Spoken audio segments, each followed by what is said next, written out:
Okay, welcome to this episode of KUDEN podcast, KUDEN radio. What the hell are we calling it these days? Yeah, both, and then some.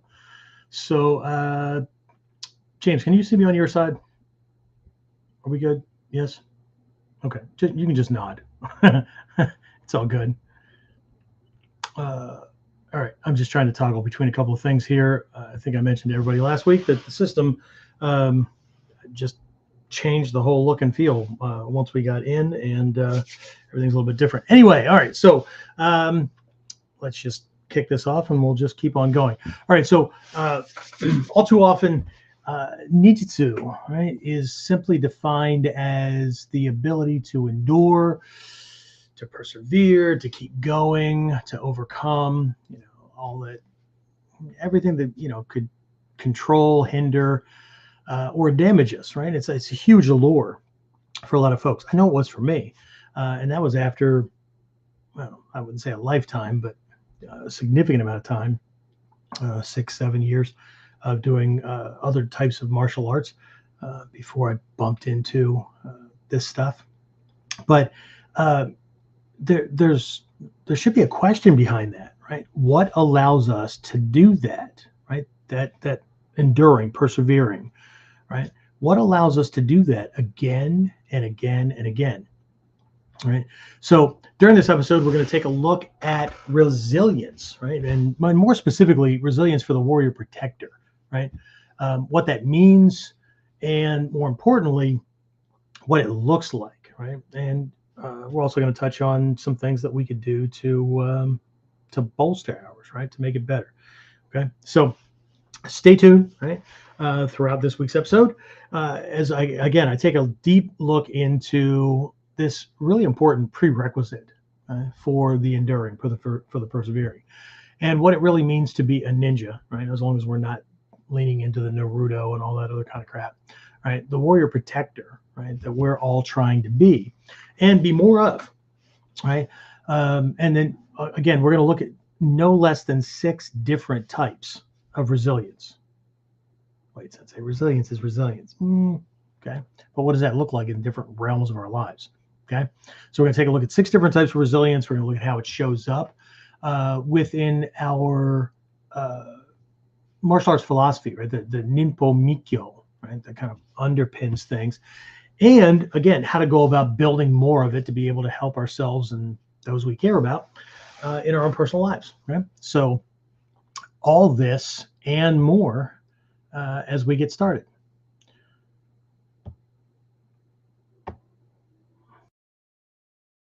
Question is this: how are self-defense and success-minded people like us, concerned citizens worried about protecting ourselves, our loved ones, and the things we care about from the monsters we know exist in the world? How do we train in a way that gives us the skills, knowledge, and understanding we need without becoming paranoid fighters or killers ourselves, and yet still allows us to be the hero protector the world needs us to be? That's the question, and this podcast will give you the answers. My name is Jeffrey Miller, and welcome to KUDEN Radio, real training for real people in a real world. All right, James, you still there? I feel like a blind man here, just trying to navigate this stuff. Let's see. All right, we got folks still dropping in, all that. I'm going to undo James' thing here. Boy, this is a bear to navigate after we've been clicking in certain spaces for how long? We're at episode 232, so 1 a week, 52 weeks a year. Shit, we're coming up on 5 years. Wow, can you believe it? All right. Now, I didn't bring you on until what episode? Because I rebooted this thing at episode 68. When did I bring you on? It was a bit. I think it was like late 70s, maybe.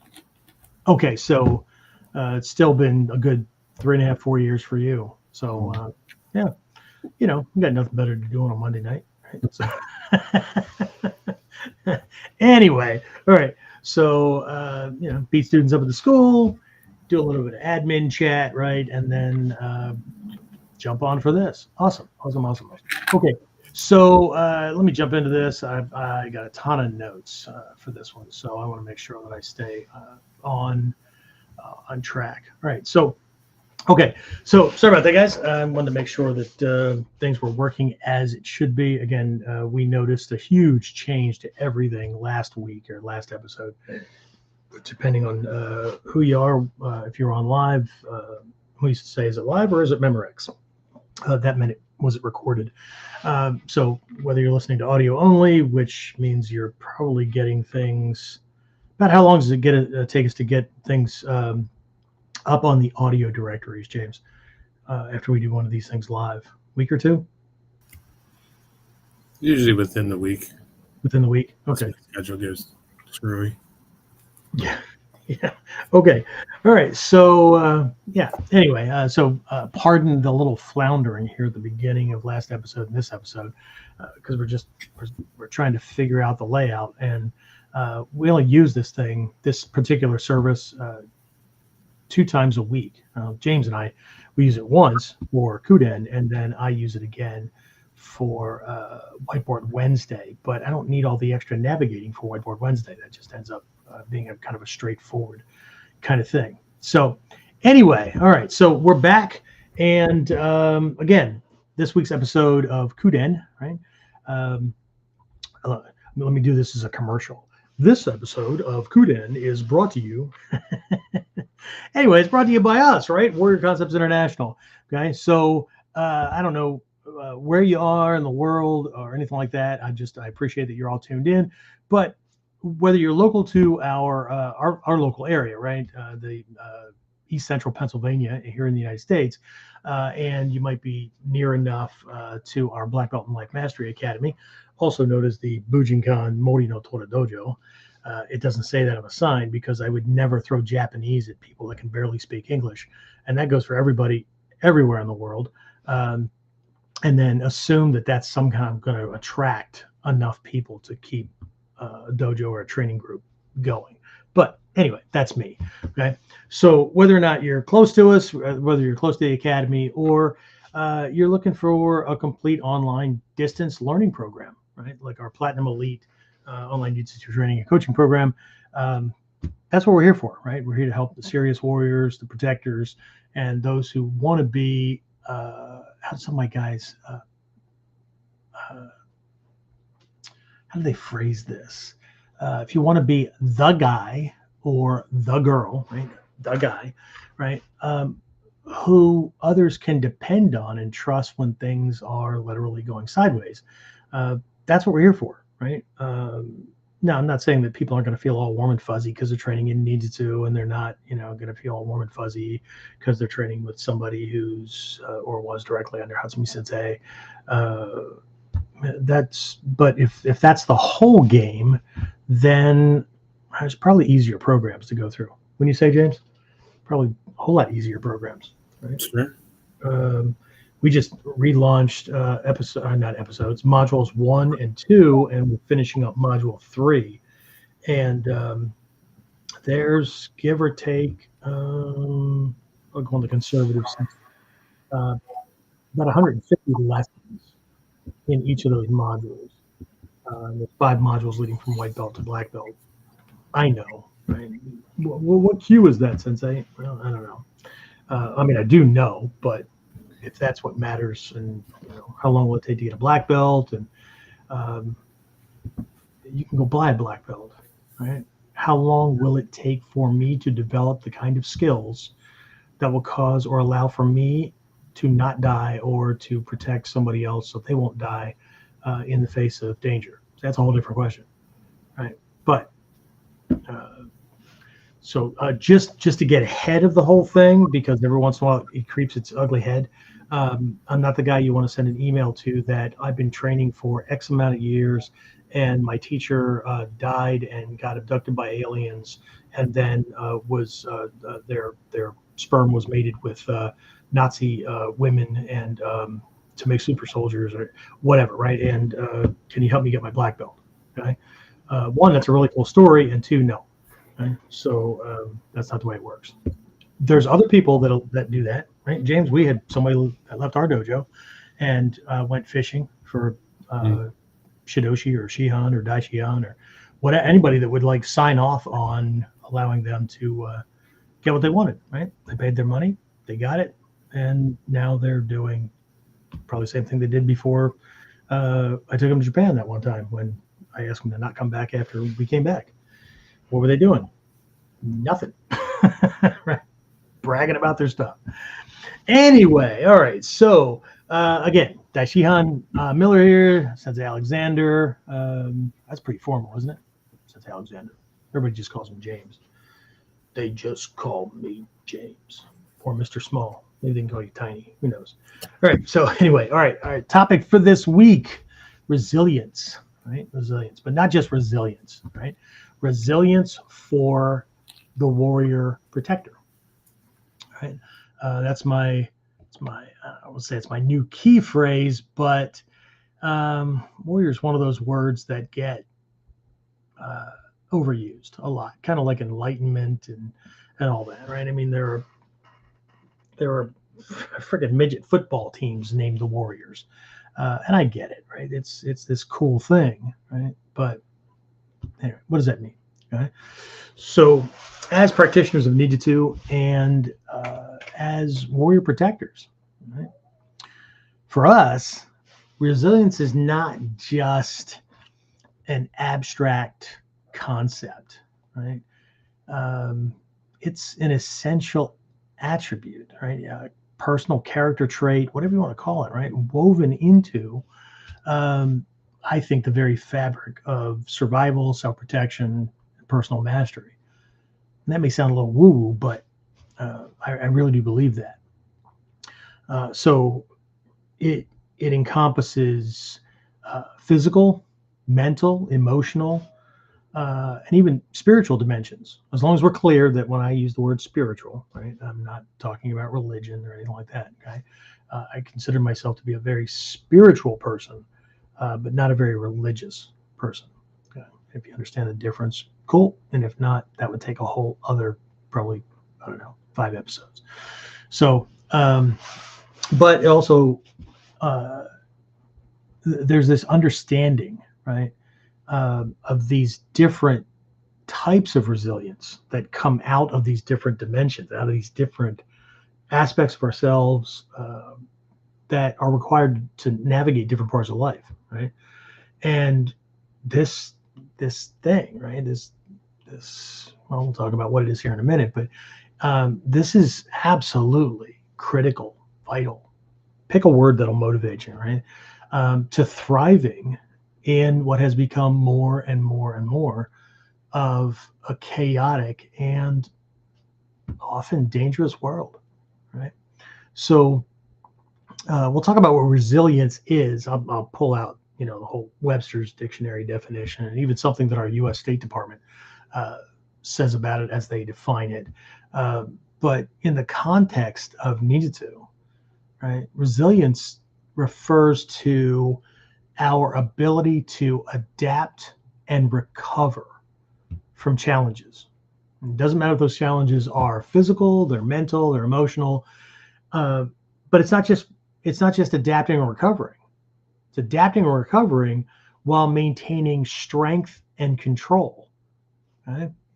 It involves endurance.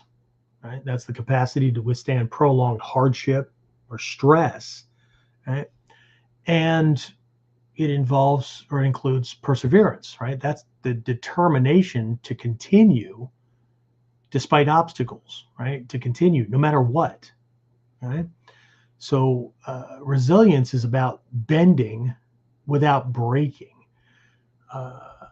being able to recover quickly and grow stronger, actually get stronger after setbacks, right? While still holding on to, right, or maintaining or even having greater flexibility, right, in both physical techniques and mental strategies, right? So I guess a long-winded way of saying we end up not only learning from past experience, but getting stronger and more able to handle those kind of situations when they come up. Right? This is not the have bad situation, somehow by hook or crook survive, wipe our forehead and go, never doing that again. Right? It's the nature of a warrior. Right? over the weekend here, my wife and I never watched the whole thing, and she never watched it at all, but we visit the Gettysburg battlefield quite often. It's where I proposed to her, and it's not too far away. We can do like a weekend getaway because our lives are just very hectic, and to keep going, right? To be able to bounce back, to rejuvenate. You know, we do these little things so that you know, we don't fall into the trap of running the family or running the house or whatever as a business instead of remembering that we like each other. Anyway, but over the weekend we watched this movie called Gettysburg, and it's, what is it, 3.5, 4 hours long, maybe, give or take. And one of the recurring themes that kept coming up, because it kept bouncing back and forth between the two different sides, was this idea of duty and responsibility, and it's the nature of things, right? What is the nature of things for a warrior? Right? To develop the skills, knowledge, understanding, tactics, strategic thinking, and all that, to be able to engage with shit, right? To be able to engage with threats, dangers, to be able to stand for, hold the line, all that kind of stuff, right? But there's also, you know, this ability to adapt and change as those things are needed, right? So, while we're speaking about being adaptable and things like that, adaptability plays a really important role. I would say a central role in this process, right? It allows us to adjust to changing circumstances while staying focused, right, and determined, right? I mean, I'm gonna achieve that thing, right? Then start out to be a nice idea, and then as soon as things get a little bit difficult, right, then we're done. We enrolled some new students here in the past 2 weeks, James, give or take, and the promotion I was running was specifically for adult men who want to be more the warrior protector, right, that their family needs.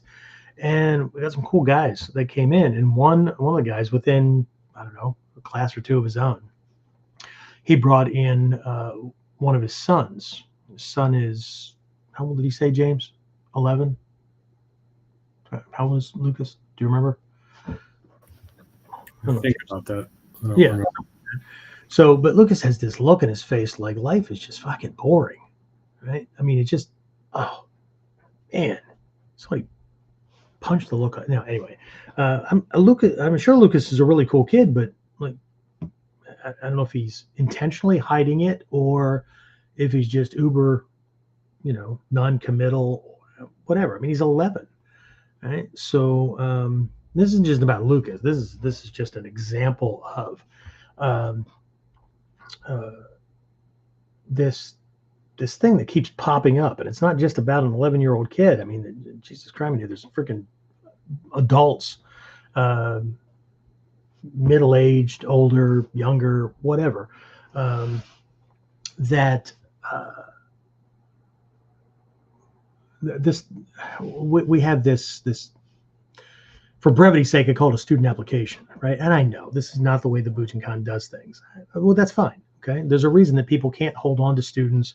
They don't establish a baseline. They don't, they're not teaching the core principles that that somebody needs to be a stand-up person, right? We're just hoping that we find them, right? They just sign up. Well, shit, if they already had their shit together, what do they need us for? Well, if it's for the techniques, well, they don't need us for the techniques because the techniques are all over freaking YouTube. Right? Nobody needs an instructor to teach them techniques these days, right? Everybody and their brother, including me, right? My brother didn't, but have freaking videos with techniques all over the goddamn place. Now, do they need somebody to help them translate it so it's not, they can pull the secrets?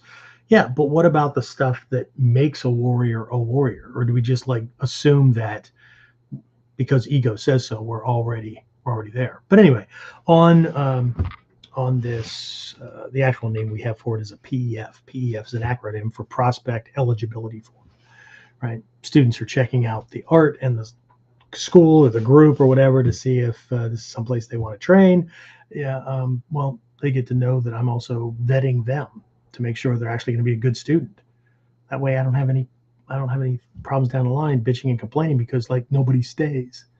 Well, I don't take anybody that quits easily.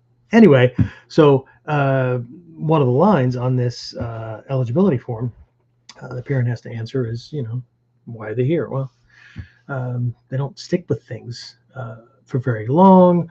And what did Dad say? They lose interest quickly. Okay. But that's a condition. That's an effect. What's the cause of losing interest quickly? Okay. Is it that the things they keep getting signed up for are boring and they need to be like entertained or excited? Or do they lose interest quickly because this is harder and more work than I thought it was going to be, and I just want quick and easy? Okay. And again, we're not just talking about an 11-year-old boy. We're talking about why people drop out of shit, why they can't commit to things. Okay? And that's not just martial arts. That's freaking jobs, careers, relationships, whatever, right? So resilience is not just in ninjutsu, in everything, right? This is an inner fortitude to continue moving forward, to adapt as necessary, right? To change as change is required, and overcome adversity, right? Figuring it out, while at the same time maintaining balance, strength, and clarity in all situations. All right, so I know that's just kind of a brief lead in, but let's do this before we get too far into things. Again, I have to keep reminding myself to do this because it hasn't been a habit, so I made a little note to myself here, right? Don't forget, right? And whatever platform you listen in on, don't forget to like, share. If you're over on YouTube, subscribe, hit the bell for notifications, or James, what's the URL for folks to go to the website and get on the notification list so that they find out about this stuff ahead of time? I know it's onlineninjaacademy.com / is it just KUDEN podcast, one string, or is there a hyphen in there somewhere? I think there's a hyphen. I got to double check. Okay, can you put it in the chat then for anybody that's like in there? While I'm on admin kind of things, don't forget this year's fall camp weekend intensive is to date exactly 3 weeks away. Right, so today's Monday. As I'm recording this live, today's Monday, October 21st of 2024. So Friday, November 8th, same year. Right, just keep the math simple. At 8 p.m. Eastern time, we kick off fall camp. Now, there's a early training for those who can make it in early on Friday. When I say early, I mean for that 8 to 10 session. If you make it in earlier than that, you're more than welcome to jump into the Black Belt and Shinobi Kai class, and even the class that's on before that on me, right? Just an extra gift for coming in for training. But that 8 to 10 kind of thing, it ends up on the recording. So, if you can't make it, that's fine. A lot of folks can't, right? So then we do the hard start, I guess. The soft start is Friday night at 8, Saturday morning at 9 a.m. And then we have a morning session, which is kind of broken up into a couple of different topics. But from 9 to noon, we train, take about an hour and a half, 2 hours for a lunch break, which hopefully people don't take that long to eat. Take some time, let things digest, so that in the afternoon sessions you're not like painting the carpet or the training floor with I don't know, whatever you had for lunch. And then we do a 2 to 5 kind of thing. We do that Saturday and Sunday. I've got some folks only coming in for one day, which is fine, right? Part of it's better than none of it, right? So, but anyway, that's coming up, right? There we've got virtual option, we've got live option.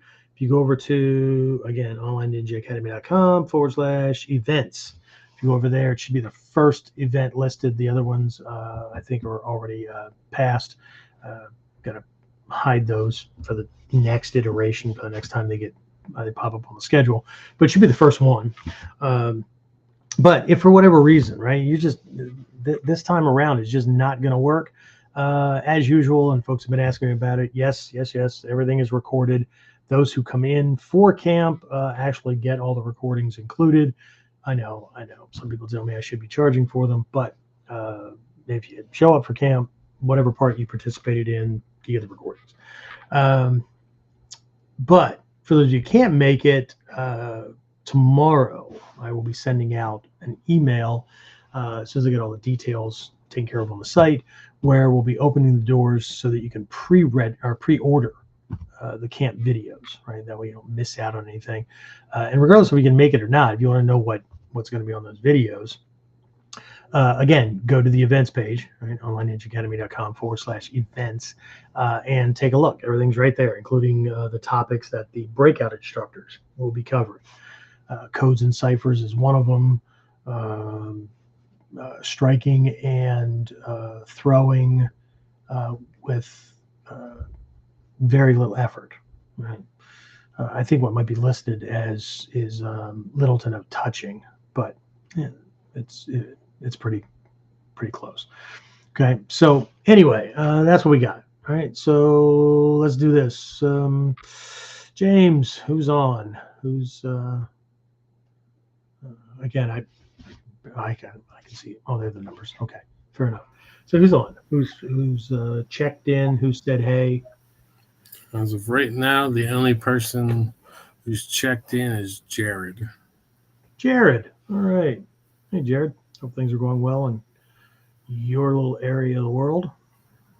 Yeah, I see a couple on. Maybe this isn't the topic for a lot of folks. Thought we had more on than what I'm seeing, but I think the system sometimes doesn't show us everybody that's on. But I also get it, right? We get a much smaller group live, and way more people can check in YouTube later on and catch up on the recording, or if you're in or signed up for any of the podcast services, we're on Spotify, we're on what's it called now, Apple Podcasts, Pandora.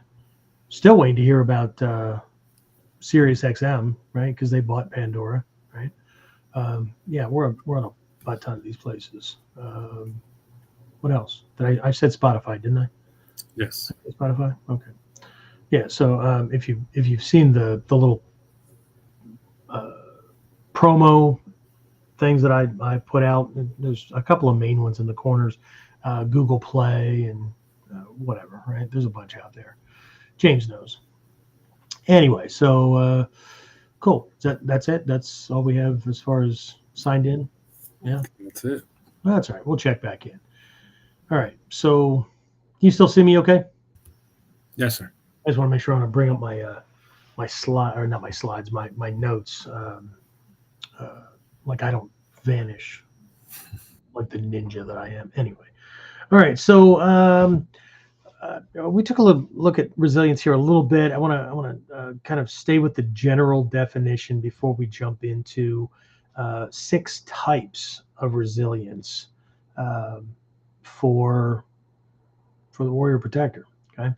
So take a look at Webster's definition. There's 2 basic ways to look at this, and if we can get past the specifics of the words, we can get this other thing to kind of rise up out of it. Okay, so first way that Webster's defines resilience is the capacity to withstand or to recover quickly from difficulties. Right? Also defines it as toughness. Okay. The second way that Webster's defines it is the ability of a substance or object, I would include person, to spring back into shape. Right. It implies a type of elasticity. Okay. Can we snap back? Right. Can we recover from whatever kind of ran its course? And while everybody has their way of looking at things, I settled on another one that is actually a part. You can find this on the U.S. Department of State or U.S. State Department website. Right? There's this idea of resilience, and what they point out is that resilience refers to the ability to successfully adapt to stressors, maintaining psychological well-being in the face of adversity. It's the ability to bounce back from difficult experiences. Okay? And we all know, right? Not everyone can do that. Right? And even those who can in certain areas of their lives, they can't in others. Okay? This is really important. Okay? And those of you who follow this on a regular basis, you probably heard me tell this story before, but way back when Hatsumi Sensei first met Takamatsu Sensei, tells a story about, I don't know if it was the first meeting, second meeting, something like that. But Hatsumi Sensei, admittedly, right, he admits that he was this braggart, right? I mean, and not that it wasn't deserved, right? From an egocentric standpoint, because he'd been training in martial arts since he was 5. I think that's when he picked up his first Boken. And then he had been through all these different, martial systems and whatnot. Had a little incident with U.S. GIs occupying Japan after the Japanese surrendered World War II. And, it wasn't like he had a run-in in a fight or anything like that. He was one of a bunch of Japanese instructors who were teaching judo to these GIs, these American soldiers.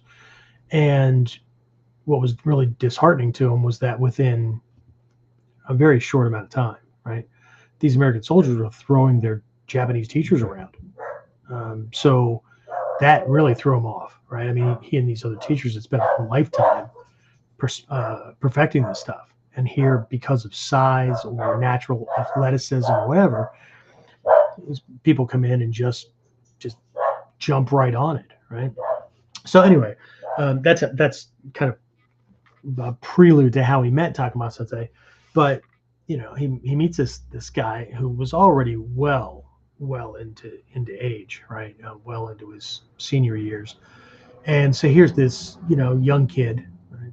Got black belts in this, got Menkyo Kaiden in this, and whatever. And Takamatsu Sensei just kind of smiling the whole time, and then he just looks at him and says, "Yeah, okay, well that's all fine, but can you survive?" And there's a lot more to the story, but I think the most important part was Hatsumi Sensei's.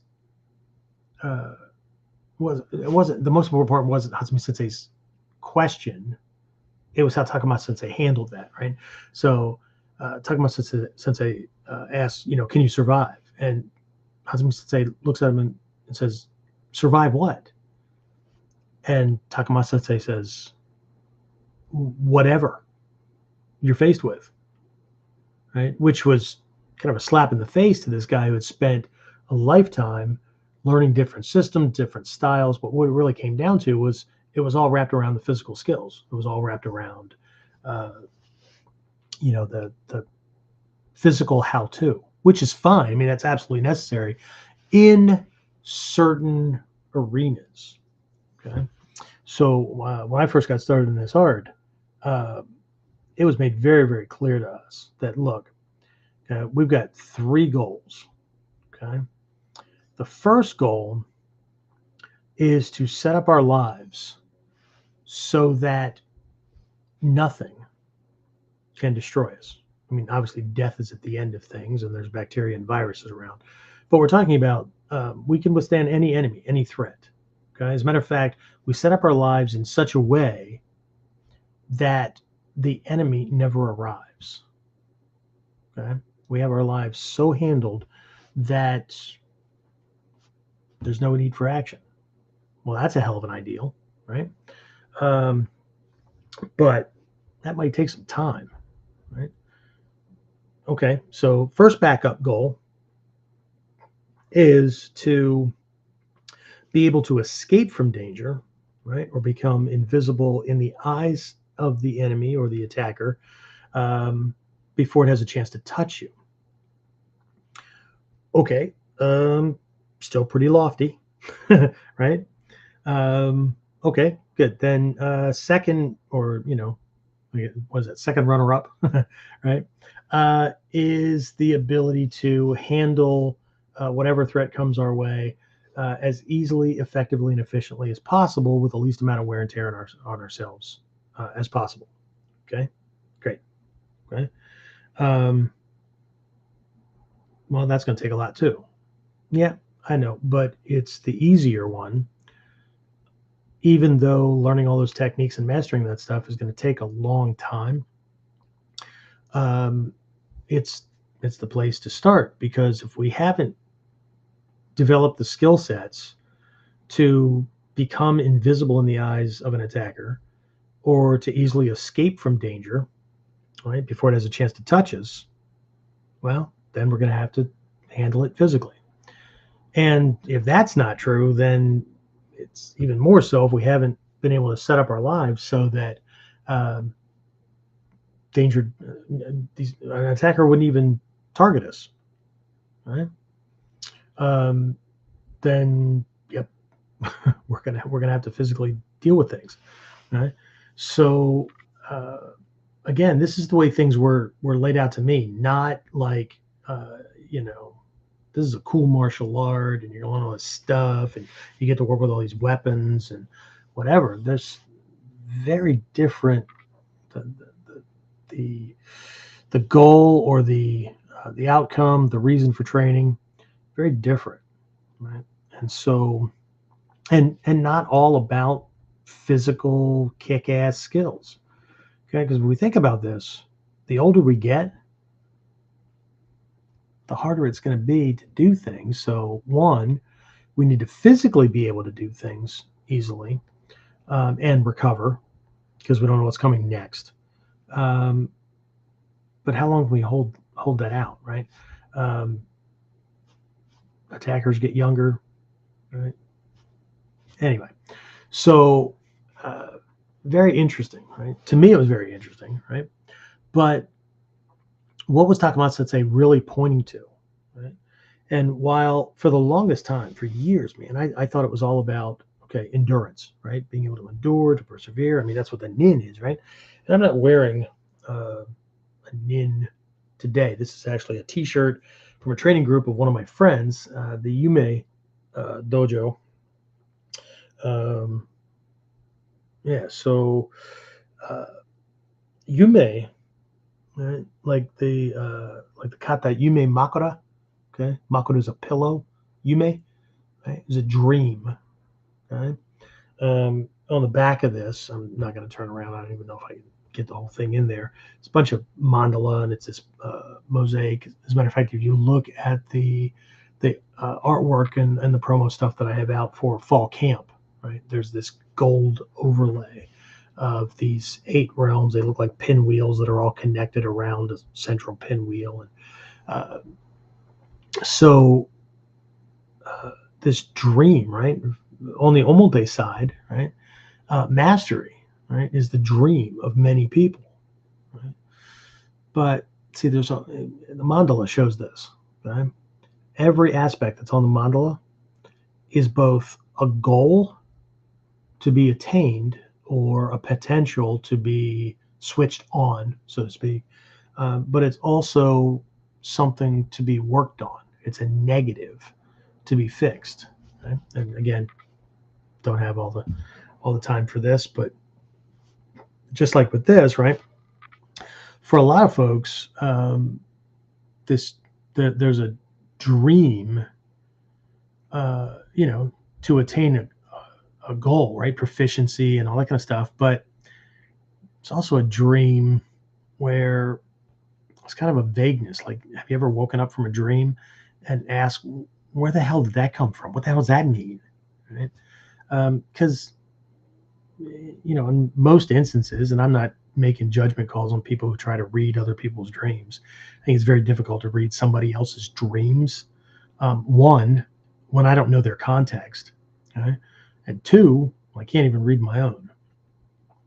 But in Mikyo, we definitely try to remember dreams and use that for fodder later on, because from a scientific perspective, dreams are the product of your left brain relaxing, right, into sleep, and that opens the way for all this stuff that's going on in the subconscious, unconscious, and whatnot. All this stuff's floating around, and as it kind of rises to the surface for a second or three, left brain is trying to string it together, right? This intellectual, step-by-step, logical, rational function is trying to string these random things together and make a story out of it so it makes sense.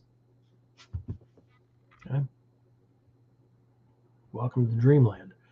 Okay, but for a lot of folks, it's a bunch of random things, right? Here's some kamae, and here's some strikes, and here's some kata, and but there's a bunch of other stuff. Okay, Hatsumi Sensei's often talked about this stuff in other realms as well. Like he'll talk about respect, right? And we all know what that is, right? Because mom or teachers or whatever taught us, treat other people the way you want to be treated, the golden rule, show respect to your elders, all that kind of stuff. But that's the omote. That's the respect of the masses. Warriors have that too, but there's also warrior respect, which is I respect his desire or intention to do me harm, and so therefore I will position myself relative to him and his weapons or whatever he has, to make it as difficult as possible for him to do that, while making it as easy as possible for me to control that. All of our kata do that.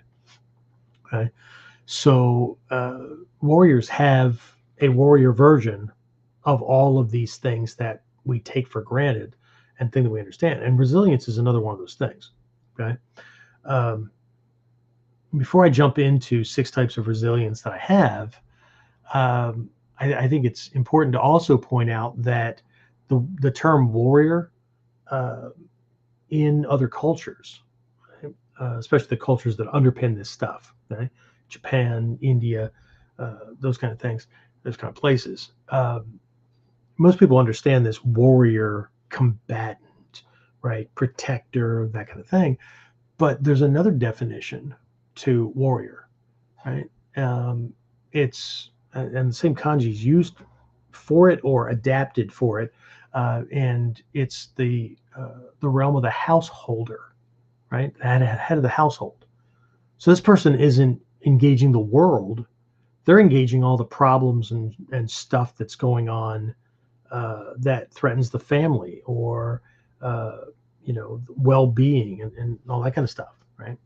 And so Hatsumi Sensei has often talked about these things, about if you, great, you can learn all these techniques and skills and whatnot, but if your life is in shambles, right, or if there's certain realms that we can't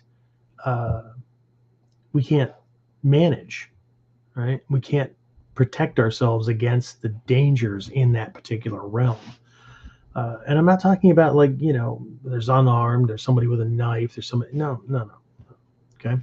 So what I want to do is I want to take a look at 6 types of resilience for a warrior protector. And in today's world, in the modern world, right, we are not single guys and girls. Most of us are not single guys and girls, right?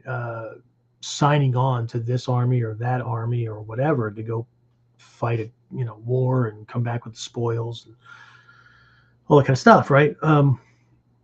We're both, right? but most of us, we're householders who have also this kind of a back door, so to speak, right? This warrior protector aspect where we're not just fighting the demons and whatnot that will affect whether or not I can put food on the table, or whether or not I can survive another tax hike or whatever, right? But we've taken upon ourselves to develop those skills that can hold the line should things get physical in a whole different way. And so I'm going to go down through these 6 areas, right? These 6 types of resilience. But I'm also going to suggest that as I list them, the first word is going to identify the realm, right? The area of our life or of ourselves where we need to be resilient, right? But the second word is always resilience, okay? We can swap out any other character trait, inner strength, or any of these, what I might call soft or invisible skills that are needed, right? And then just run the loop, right? So this is both a lesson and what I might call a framework, right? You just do word substitution, right? So instead of, I don't know, physical resilience, it's physical what? It's physical respect. What does respect look like physically? Or it could be physical love. What does that look like? Those kind of things. Okay. So I'm not going to start with physical, but as I go down through these 6, I am also going to break them up a little bit. We're going to talk about, I'm going to give you a quick definition. We're going to talk about what it's not, right? What that type of resilience is not. I may or may not have an example or a little story to share, whatever. But I'm also going to outline a couple of characteristics, give, again, like I said, give a couple of examples, and we'll also talk about why it matters, okay? Because now, it's why it matters in the grand scheme of things from the perspective of a warrior, but we both need to understand, be clear about, and admit the reality that if any one of us doesn't believe that any one of these things is important, or we dismiss it like, got that, well, then that's where it ends, right? So, but we also have to recognize that if things are not what we think they are, or they're more important than we think they are, and we've already dismissed them, and our life drifts into that area, right? We're right back to one of Hatsumi Sensei's other lessons about people who decide that they're not going to train in certain areas because they don't like it, it's not comfortable, it's not important. That's not important in today's world. That, maybe for the ninja of old, but not today, whatever, right? So, or we just decide that's uncomfortable and I'm not going to do it. For whatever reason, we decide I'm not going to do it, okay? Or I can't bring myself to do it. Okay? And what he said was, if we can't do what we can't do when we must, we will die. Okay? Actually, he didn't say we. I softened that. If you cannot do what you cannot do when you must, you will die. Okay? If a situation comes up that requires a very specific skill set, and we can't do that because we decided that we didn't have to, but that's the thing that's going to save us, well, then, we will have missed our mark. Okay, so first one I'm going to dive into is mental resilience. Okay, mental resilience. Remember, 6 types, right? So type 1, in no particular order, okay? But I do have them ordered. I'm not ordering them based on importance. These are all important, okay? So mental resilience. right? We could define mental resilience as the capacity or ability to remain focused, adaptable, and strategic, even under extreme stress or threat. Okay? The capacity to remain focused, adaptable, and strategic, even under extreme stress or threat, right? We don't lose our freaking head because shit goes sideways. It's amazing how philosophical people could sound until the shit hits the fan. Okay? I don't know, some of you have probably heard this before or whatever, but I really confused my wife before my wife was even a girlfriend. In the early stages, right? I confused her during the first sit down, right? First face to face, because these topics kept coming up that I consider to be part of a pre-marriage or premarital application, right? So, who's your mom and dad? What do they do? How many brothers and sisters do you have? All this kind of stuff. That's like something you put on an application. And long ago, I decided I'm not playing that game. Okay, not that that wouldn't possibly be an end thing. I mean, obviously it was, right? But that wasn't my intention to begin with, right? Just like that student application I talked about earlier, that prospect eligibility form, right? That first face-to-face and the first bunch of them, right? It's part of a vetting process, or at least it should be, unless somebody goes in with the attitude that anybody's better than nobody at all, or they like me, so I should like them back, or if I don't, if this person doesn't pick me, like me. So I'm gonna tell them, and I'm gonna tell them whatever they need to hear, while I hide my darkest, bullshit, whatever, and then that just screws things up later. So there's that neediness kind of thing, or I'm afraid that I'm going to be lonely for the rest of my life if this one human being doesn't pick me. Right? Uh-oh, they're coming for me. I don't know if you guys can hear it. Up, there's sirens coming past my house. Anyway, so we're having this little, what did we have? We just met for, I think, a drink. I think we had like a snack. There was a really nice restaurant nearby, but they had patio seating and stuff. So I sat outside, and she started asking me these questions. And I said, whoa, stop. Okay. You seem like a really smart girl. Okay. Hopefully, right, there's other things that you can hold a conversation about, because I really like only having conversations with people that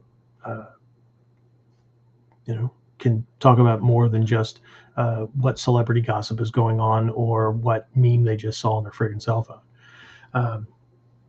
And she said, well, is that what you do? On a first date? And I went, whoa, not date. This is not a date.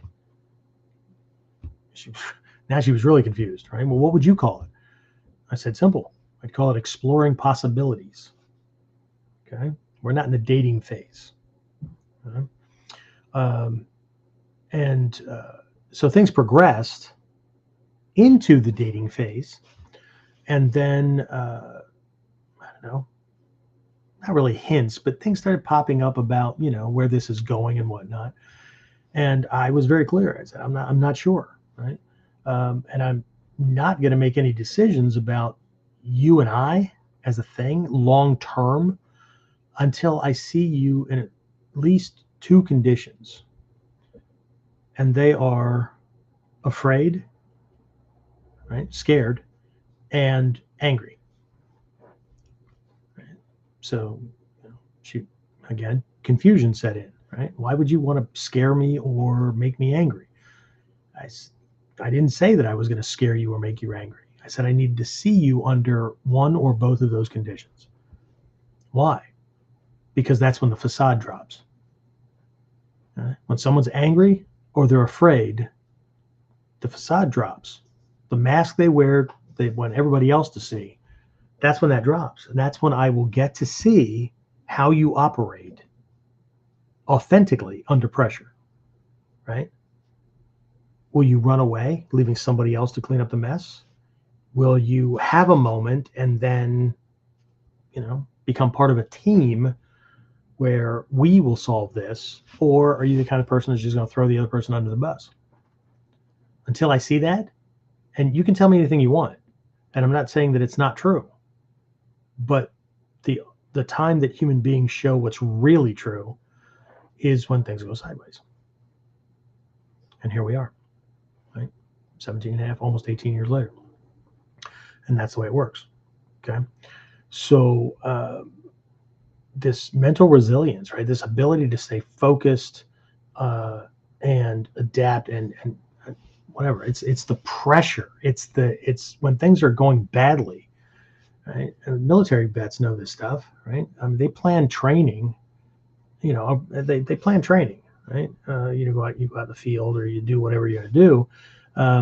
But leadership hopes for like shitty weather and really bad, things to pop up, because anybody can do it well when everything's going well. It's when it's not going well, right? It's the pressure that makes the difference. Right? I was told once by one of the senior master teachers that shaping a warrior is much like making a sword. Heat up that steel, pound the shit out of it, try to get it to a good shape, whatnot. Then it goes into an oil or a water quench, right? That's all stress being applied to it, right? In any one of these states, the steel could just collapse, or it could just break, and it's just done, right? And then after that, rasps and more and more fine files until it's abrasions, right? They call it polish, but you know what polish is? Polish is a suspension that has, a certain type of particulate in it, right? Of a certain size or whatever, right? So if it's aggressive, right, and it cleans things really fast, well, then the shit that's in it is really big, and it's very very abrasive, right? If it takes a little bit longer, or if it's only to be used on things that are already mirror-like and polished, then the stuff is very, very small, right? So, but it's the same thing, that through the entire process, from beginning to end, there are a lot of opportunities for that blade to just bend, break, shatter, right? Crack, all kinds of things, right? Just like us, okay? But anyway, so mental resilience. Here's what it's not. What it's not is somebody called me a name or said something about me that's not true, right? While having a meltdown and not being able to let go to the point where it hinders their ability to get shit done, right? They get hung up on it, okay? There's another realm that kind of shares a story with this one, so I'll hold that one off. But with mental resiliency, the characteristics, right? Clear thinking, adaptability, problem solving under pressure, right? Those kind of things. So example of this include making calculated decisions in life-threatening situations, maintaining situational awareness when we're absolutely friggin' exhausted or stressed. Right?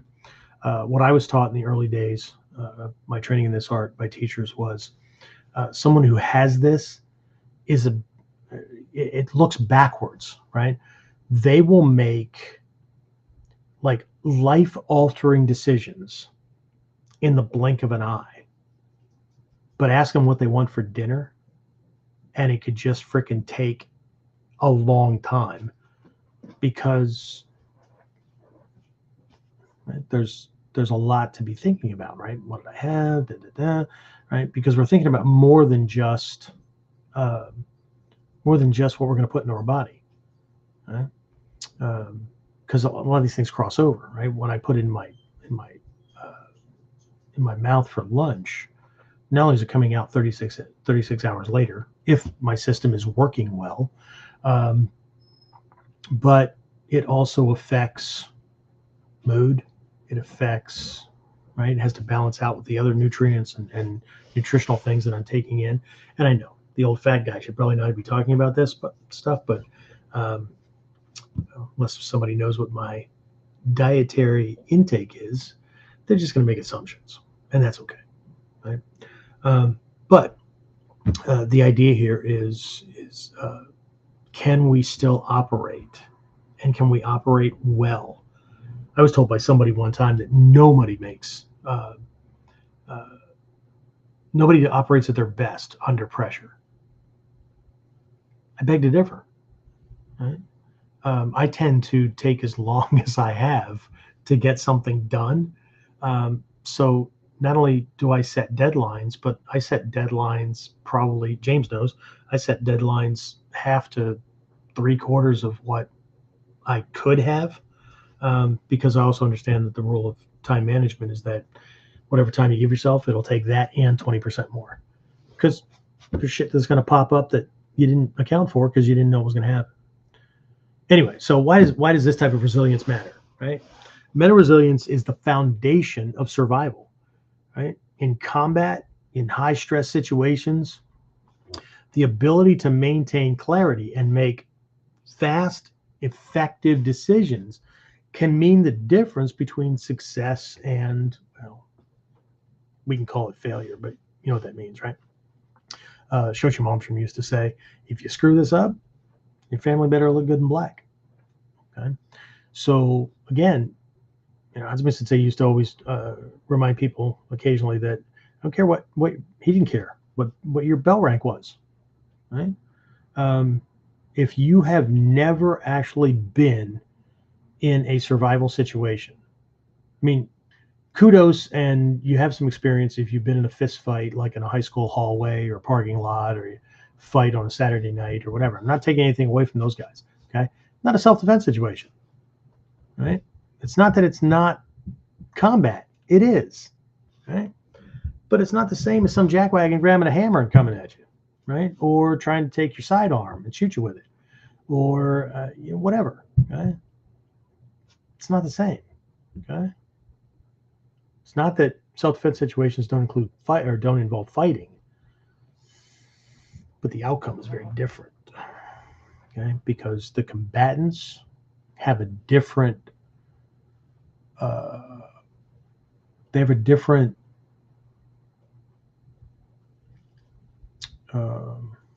do I say this? I'm thinking about a line, right? But there's a certain line they won't cross. Okay. Guys on Friday night, right? They're, they break it up as soon as somebody yells the cops are coming. Okay. But if somebody's trying to kill you, they're not getting involved in a slugfest. It's just easy to shoot you from across the street. It's easy to just plow a fucking car into you and drive off. It's not the same. Okay? So, training your mind to adapt and solve problems in unpredictable environments is the most important thing. It is paramount. That's a big word, right? But it's that tops the list, right? So anyway, I did promise I was going to talk about the Mikyo connection here a little bit, right? So for those of you who are doing the Mikyo stuff or interested or whatever, we've got these two mandala, Kongokai, kind of the universal kind of way of looking at things, and the Taizokai, kind of our human way of kind of looking at things, right? On the Kongokai mandala, there's this character called Monju Busatsu in Japanese, Manjushri Bodhisattva in Sanskrit. Okay, and Manjushri is normally associated with transcendental wisdom, right? Knowledge and wisdom outside of what everybody else sees and thinks is going on. Okay, but this character is directly, right? Is the wisdom, right? Is a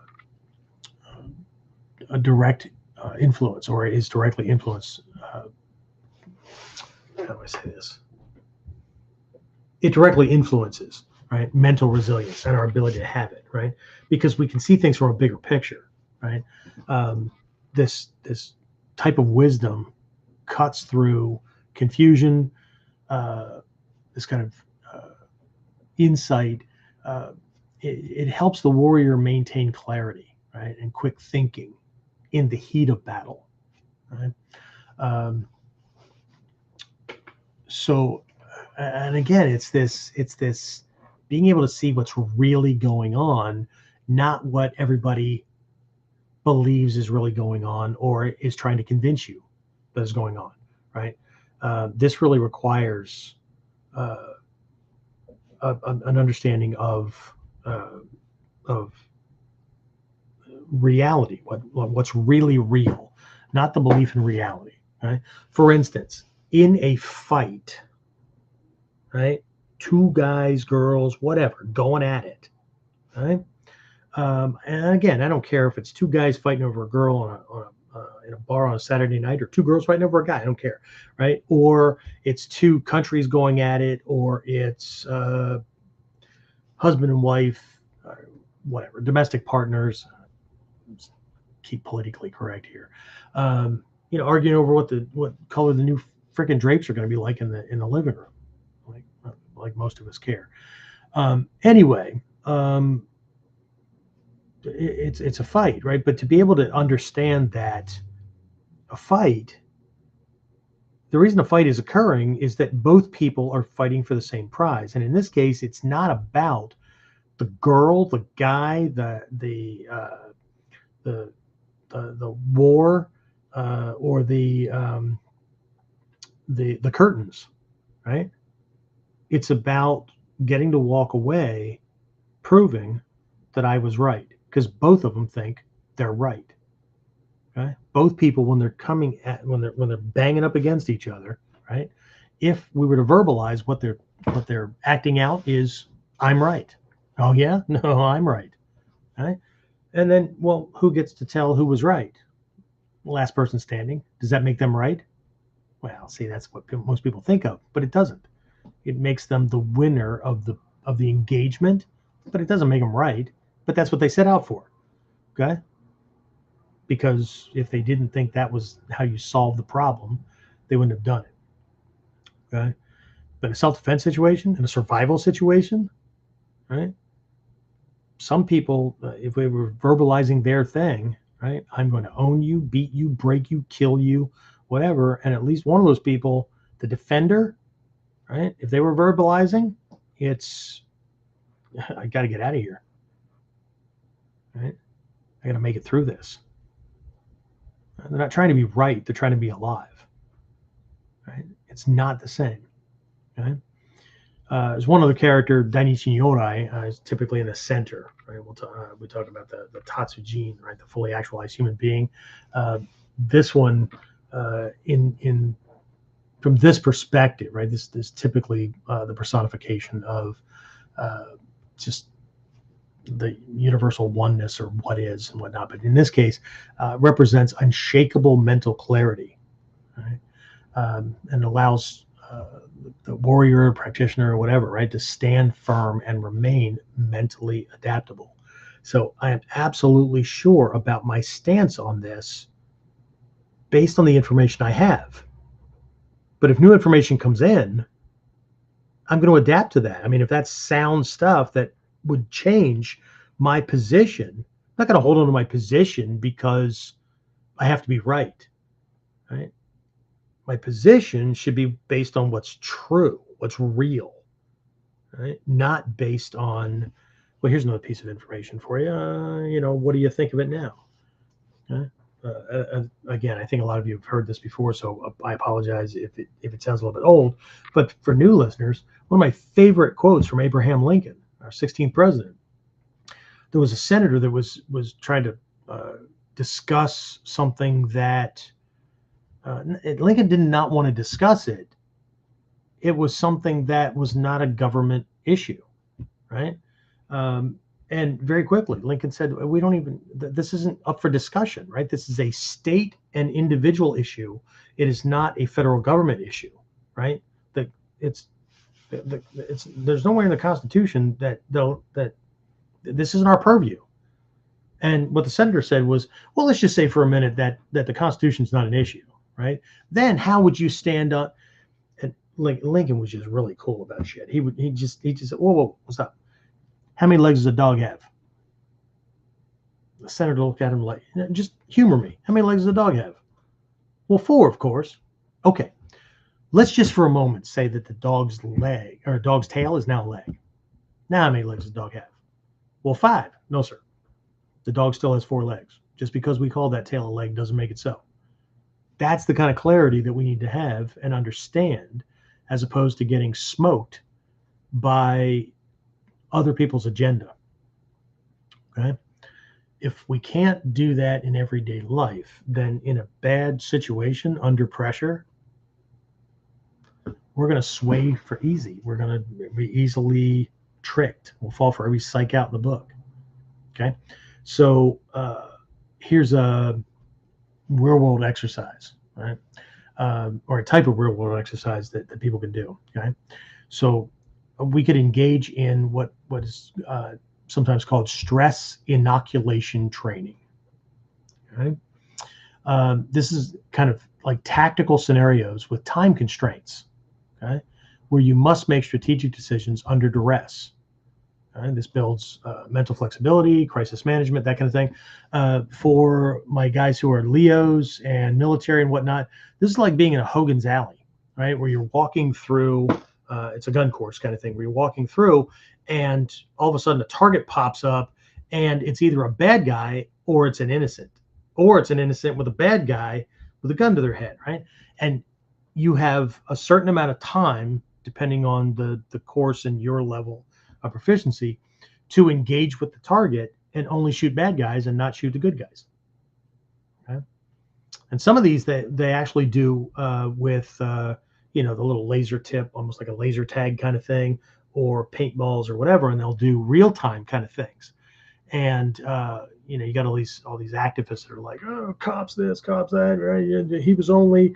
Many police departments have invited some of these people to come and try their hand at how easy this is supposed to be. And 99% don't show up, right? Because it's easier to talk smack than it is to do your thing, right? But those who do walk away with a whole different perspective. Right? Most of them shoot everybody, good guy, bad guy, whatever, because not only are they in a high stress situation, but they can't be wrong, right? And so, but anybody can come across as logical when there's no stress. Okay. Right. So something that's related but not the same, right, is emotional resilience. Right? So number 2 is emotional resilience. Right? So this is the ability to manage your emotions, to regulate stress, and to remain calm and centered in the face of intense emotional challenges. Right? Could be you're under a deadline and we've got to get things done, but you're in an office or a work environment where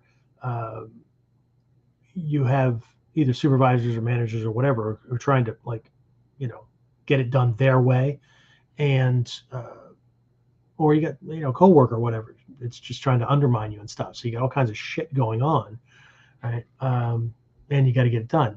But it could also be, there was a death in the family, or you got a loved one. Remember when my grandmother was very, very ill, right? There's a lot of emotions going on, but the work still had to get done, right? And during that period of my life, other people's lives depended on me. So the ability to compartmentalize was kind of, front and center. But here's what it's not, right? It's not the I'm so upset right now that I just can't think straight, right? Even though that thing, right, happened this morning, yesterday, last week, whatever. Right? I have a family member that for years, Jesus, and they still do it. I just don't. I'm I don't put myself in their presence that often. But man, for years, their incessant ramblings about this breakup that occurred, right? I believe the breakup occurred because of the neurosis, but either way, right? This breakup, right? Man, every person that she talked to, same freaking story, the same way. She would even tell the same family members, right? No matter what was going on, right? Always steering, right? Whatever the conversation that was going on would always somehow get steered to this thing. And, wanting to know from us, why do you do that? Why do you do that? Why did ask him? Well, he told me this, but I don't believe him. Why do you do that? What? Holy shit, right?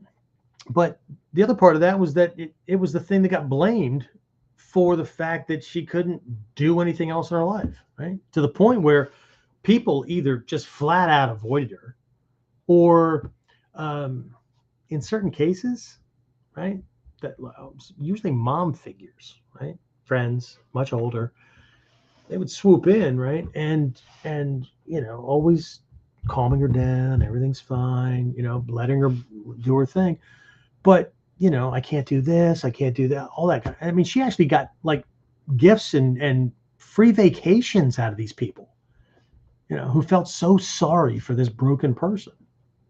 And that was the spear tip that she led with on a regular basis. Holy shit. Right? So that's what it's not. Okay. Characteristics of emotional resilience include self-awareness, emotional regulation, right? The ability to switch in and out and be able to be fluid with these kind of things, right? And also empathy for others. Okay. The word is empathy, right? To feel that emotion or feeling that they're feeling.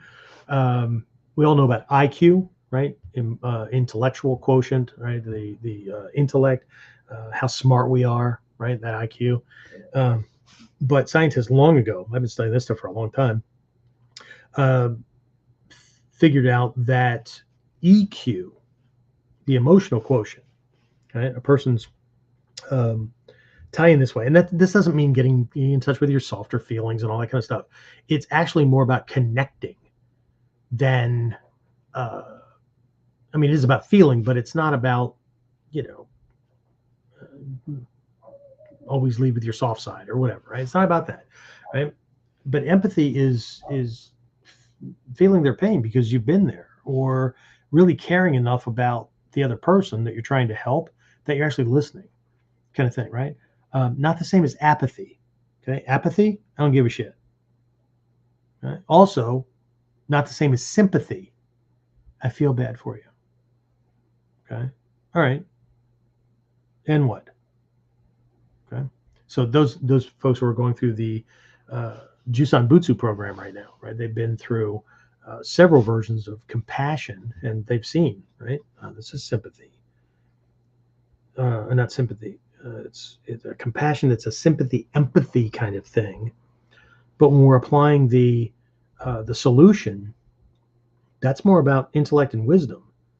Right? Compassion's still driving. I want to solve I want to help them solve the problem. But one of the problems that people ran into was getting stuck on this idea in Ninpo Mikyo that compassion has nothing to do with being nice. Right? I just can't get my head wrapped around that, Sensei. Okay, so I'll try to make this quick. Okay, do you think a surgeon, right, that is going to operate, right, to remove this thing that is screwing up the system, might shorten your life, might whatever? Do you think that they want you to get better? Yes. Okay, fantastic. But they're going to take a knife. They're going to cut through skin. They're going to cut through muscle, other types of tissue and flesh, might split bones or whatever to get into that thing and cut it out and remove it and sew you back up. And then after all that anesthesia wears off from that shit, it's going to hurt for a while. and they're going to listen to you talk about it. They're going to maybe give you, prescribe some pain meds or some exercises or some things to help you heal faster. Okay. Yeah. See, okay. They're there to help, but the type of help that they're giving, it's really freaking painful and it's really freaking damaging. But it's the thing that's necessary to produce the positive, healthy condition. In today's world, we've been convinced that compassion is always about being nice. And if you don't have anything nice to say, don't say anything at all. Okay, well then if the surgeon doesn't have a better way to get that thing out of you than to use lasers and knives and all that kind of stuff, well then fuck it. He should just not help you. It's the same logic. Right? But we know better, right? Okay. The warrior steps up because everything else has failed. Everything else to return peacefulness has failed. And if it hasn't been tried and the warriors stepping up, they're not warriors, right? They're mercenaries and conquerors. Right? The warrior holds the line to keep invaders from coming in and or takes the fight to the potential invader because everything else has failed and the threat is still looming. And we're not going to keep looking over our shoulders. Okay. So examples of this kind of resilience, right? Emotional resilience is the ability to stay grounded when faced with things like personal loss, trauma, those kind of things, right? It's preventing anger or fear from clouding judgment in combat. Okay? Those kind of things, right? Why does it matter, right? Emotional resilience allows you to manage the ups and downs of life without being overwhelmed. As a warrior protector, controlling emotional responses can mean the difference between clarity and chaos in the heat of a battle. It's about staying calm. It's about maintaining focus when emotions run high. Those kind of things, right? It's I don't know, the difference between simply defending and protecting and creating so much damage that the next problem we have to worry about is not being gang raped by 10 attackers in a prison shower. And I know how coarse that sounds, but that's what it is. So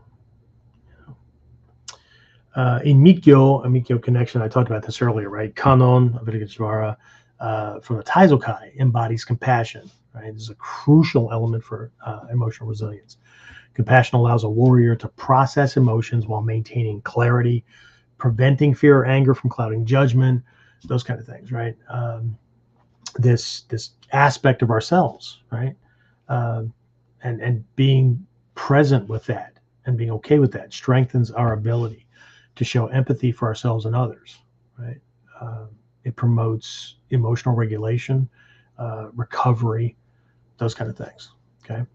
A real world exercise in this realm is where we could practice emotional detachment drills, right? So in these instances, I talked about this earlier with like being able to compartmentalize, right? Had a grandmother that I was really, really close to, and she was not doing well, but I was a military cop and a counterterrorist specialist and whatnot, and people depended on me, right, to be focused, and my family depended on me. But I had brothers in arms, sisters in arms, right? If I wasn't paying attention, bad shit happened. Okay, so being able to compartmentalize, but again, these drills, right, put us into a situation where we're facing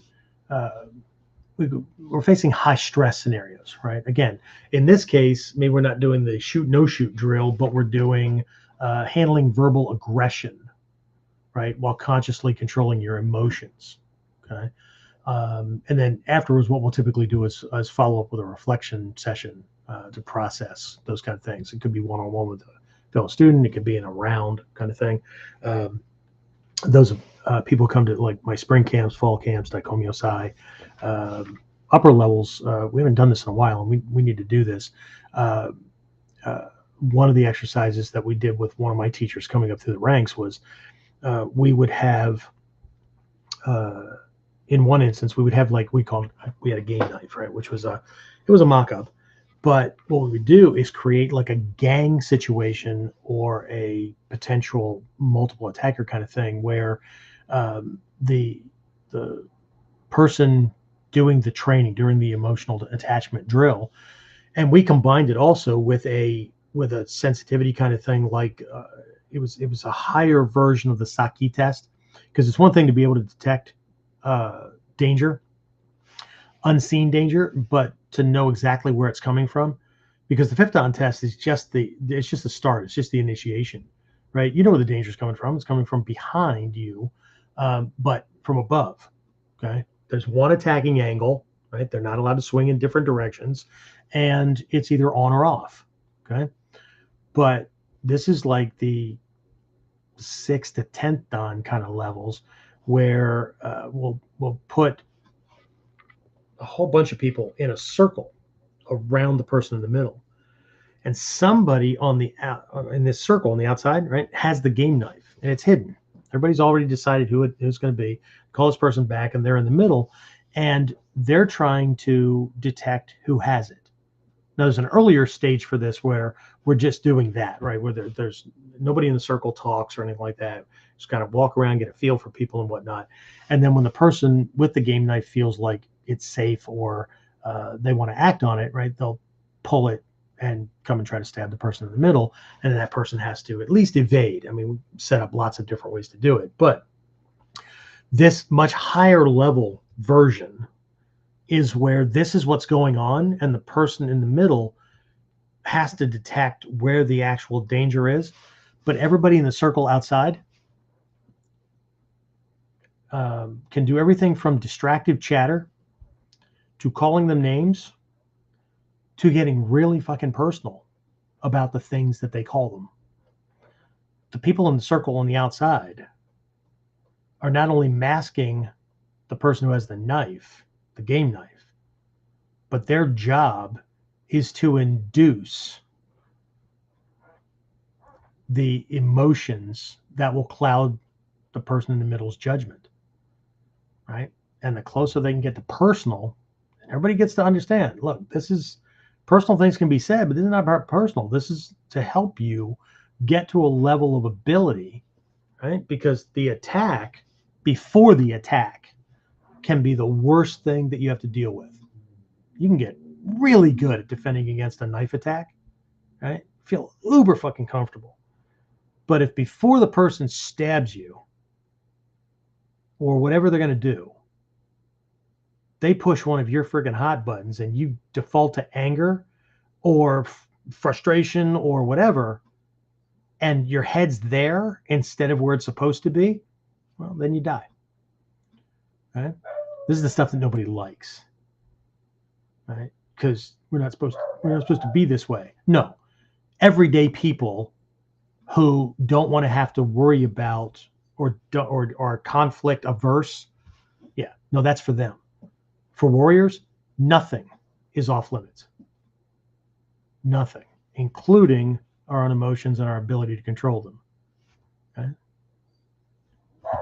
And it's easy to see who has those kind of problems, even online, because some of these people are, in our art too, quick to jump on people with their fucking agenda, but as soon as they have to use their intellect, or as soon as something personal is called or whatever, oh, you got blocking, you got, just this major problem. And then, of course, what are the moderators doing?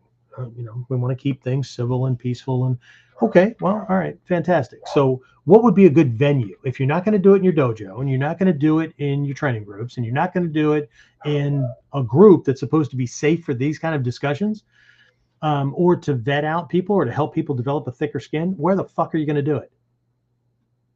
If every place is off limits, then where the hell is a warrior supposed to train to do this? Because everything else is real life. I understand enlightenment. I also understand that a lot of people who think they're on a path for enlightenment avoid a bunch of the shit that's necessary for enlightenment to take place. And those are all the negative things. So glory be to the peacekeepers. But the peacekeepers have to put up with a whole bunch of shit to remain focused so they don't die in the process of trying to maintain the peace. If that weren't true, if this were all about compassion and nice, then the mandalas both would not have the Light Kings, Fudomyo, Gozanze, right? Shozanze. They wouldn't be on there. There wouldn't be symbolic references that are on fire that represent that heat and negativity and crap that needs to be overcome. Okay? Anyway, all right, let's keep moving through here. All right, James, you still on? I want to make sure I didn't put you to sleep. I'll get off my notes. Yes, sir. Over in. All right. Oh, there he is. Sorry. I just need to flip my screen back over. So I don't have a split screen. I just bring the other thing up. So any questions or comments or anything pop up while I went through those two? Because we still have 4 more. Victor jumped in and said good evening. That's it? Wow. Good evening. That's all I'm worth. The fact that he showed up, I mean, I appreciate it because Florida's been getting wrecked. And now I think, is there another one? No, I guess the new one is what? Cut through Cuba, and now it's Bahamas, something like that. Yeah, did an Oscar heading to the Bahamas. Hopefully Florida gets a reprieve here for the rest of hurricane season. Got banged like 3 times in a row. That's got to suck.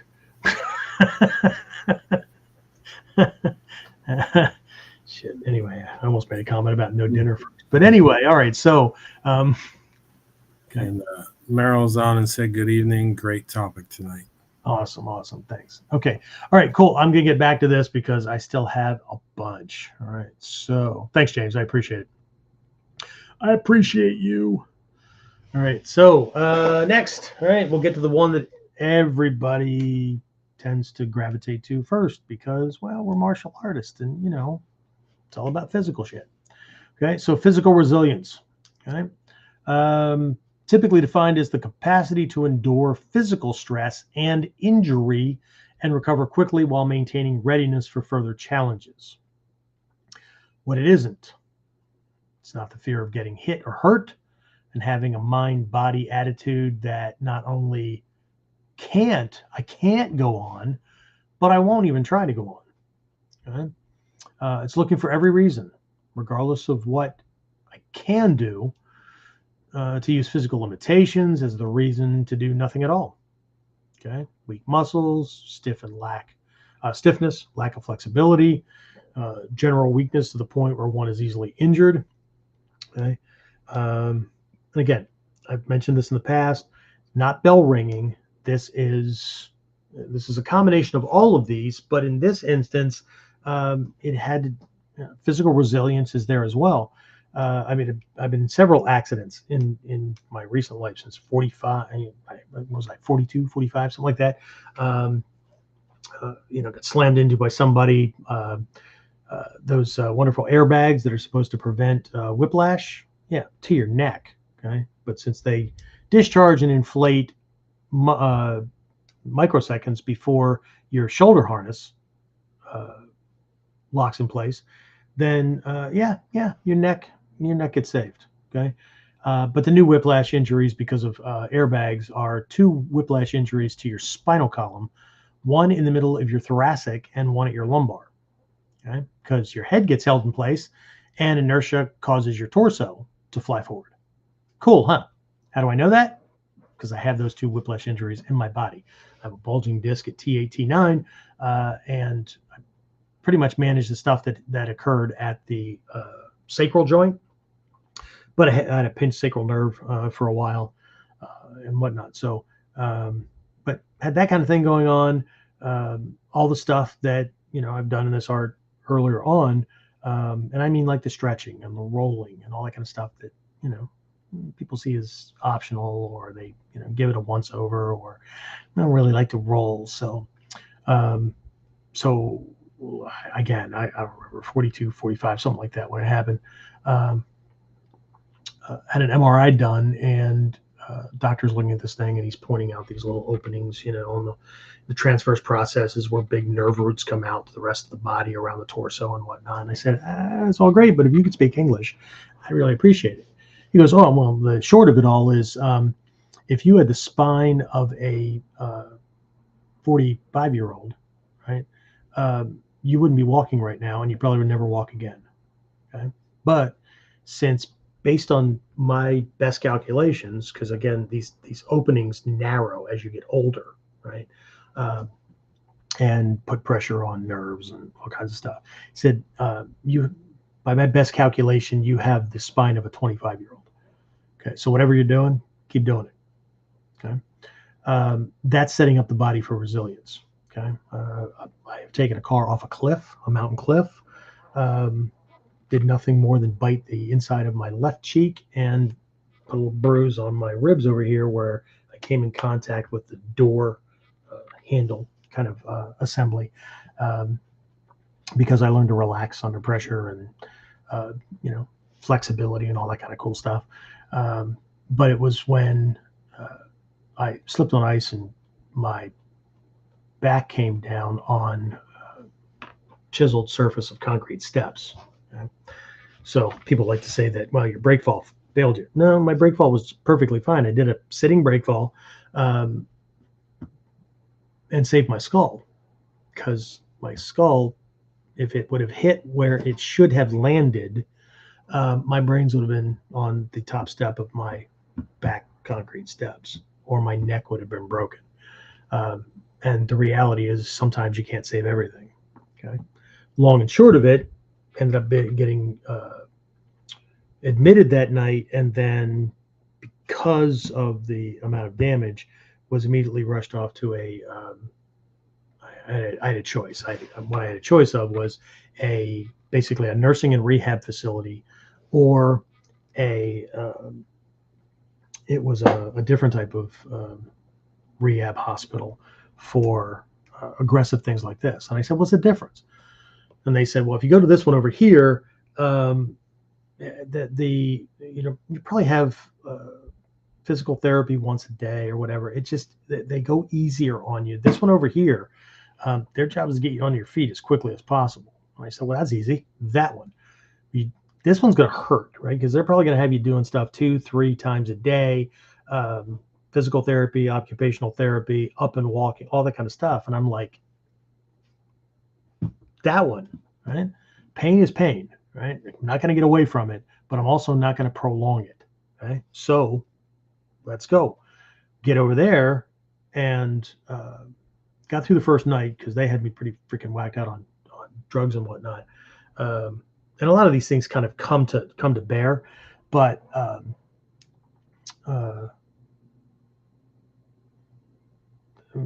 think it was like the second day, because I was only there like a week and a half. And doctor comes in and says, I highly doubt we're getting you home by Christmas. I mean, we probably won't even have you out of here until like the middle of January. And now this is the aggressive care place, because can you imagine me going to like the nursing and rehab place? Holy shit, I'd been there for like 6 months. Well, I wouldn't have been, but I looked at him and said, don't be out of here in week and a half, max. And they looked at me and said, yeah, okay. I said, look, you're going to do your thing and I'm going to do my thing. And if I'm wrong, we'll both know very, very, very quickly. Okay. I was out a day ahead of my projected max. Right. Look, give me stuff to work on. Right. Does that hurt? Yes. Right. I'm injured. Yeah. Hurts. Right. I need my legs back. Right. I work for myself. What that means is if I don't work, I don't get paid. Okay. But I got family that needs me. I got shit that needs to be done. I don't have time for this. Okay.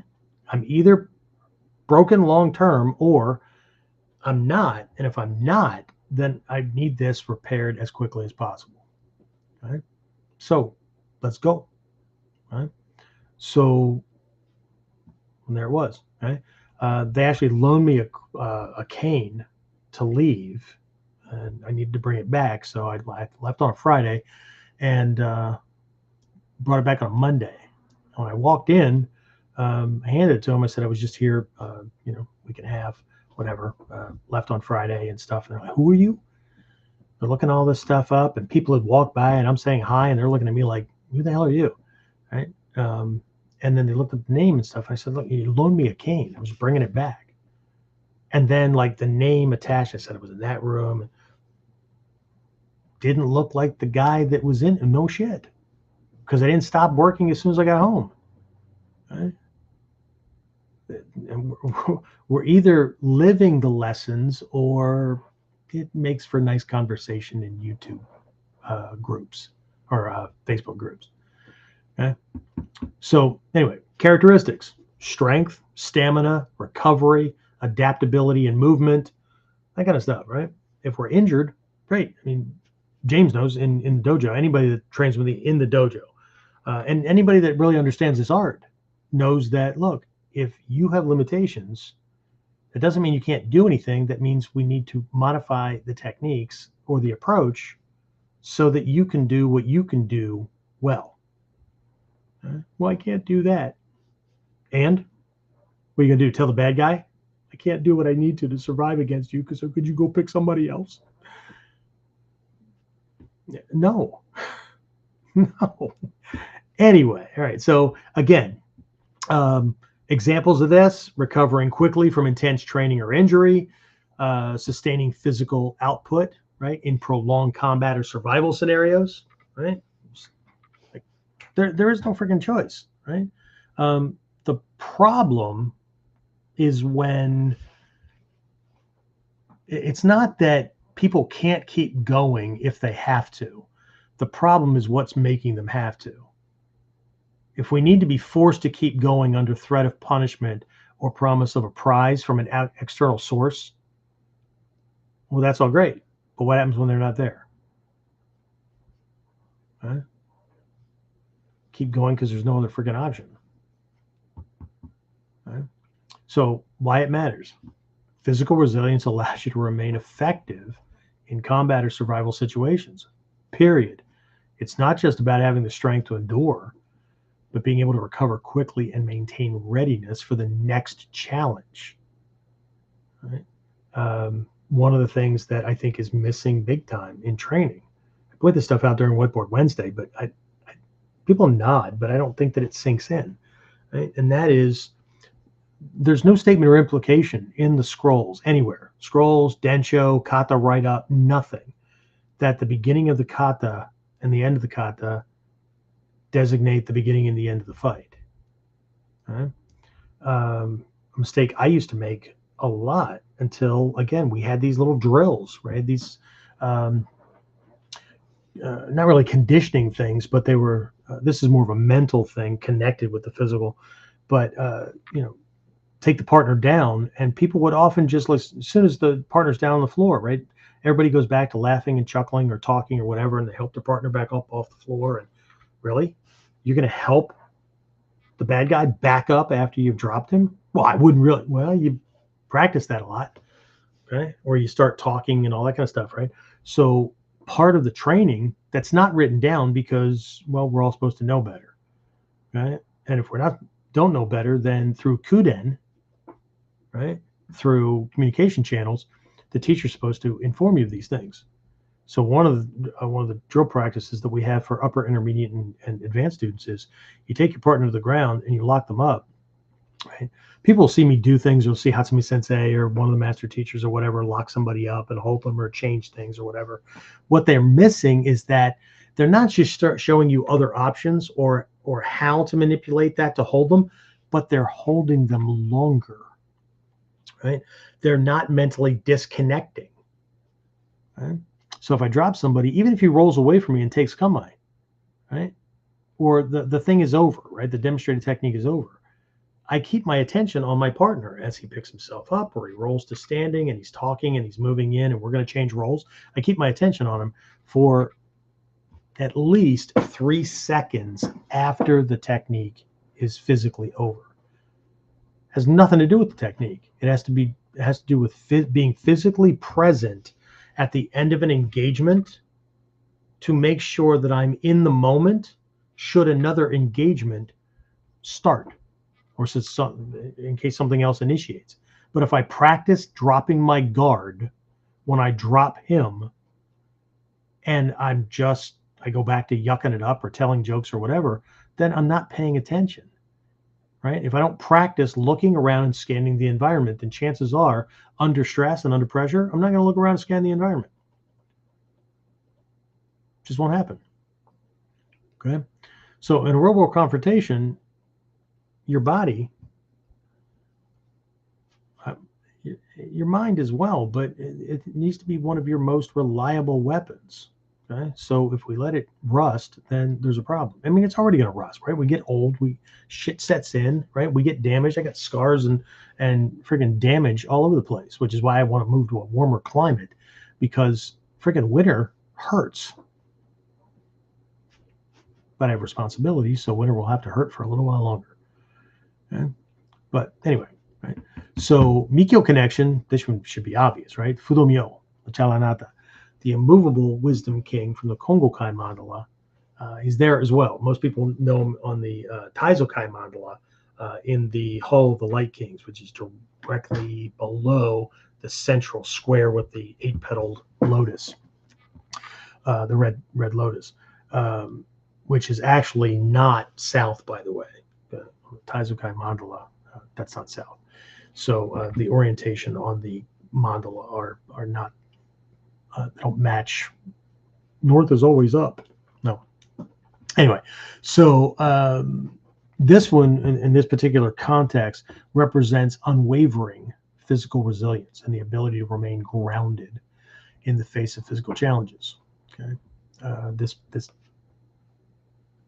aspect of our nature, right? When it's present, it aids in physical endurance and strength. Right? It symbolizes absolute unyielding resolve and protection.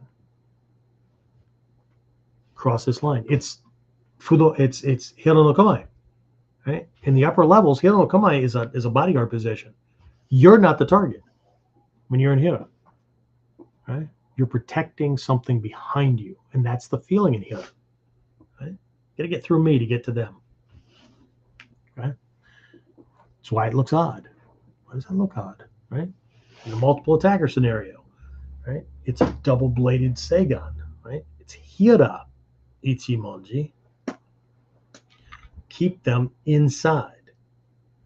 Right? It's controlling and manipulative. But either way, right? Again, from a real-world exercise perspective, this is where you integrate things like combat conditioning circuits into your training, right? High-intentional functional exercises, right? Like HIIT training, right? Where you're doing something all out, right? And then short recovery period, and then all out, because what you're doing is you're simulating the physical demands of combat recovery, right? Combat scenario, how was this addressed to me in the military? Military regulation guarantees you 4 hours of sleep in a 24-hour period. And leaders will be very quick to remind you or enlighten you about the fact that you're not guaranteed those 4 hours to be consecutive.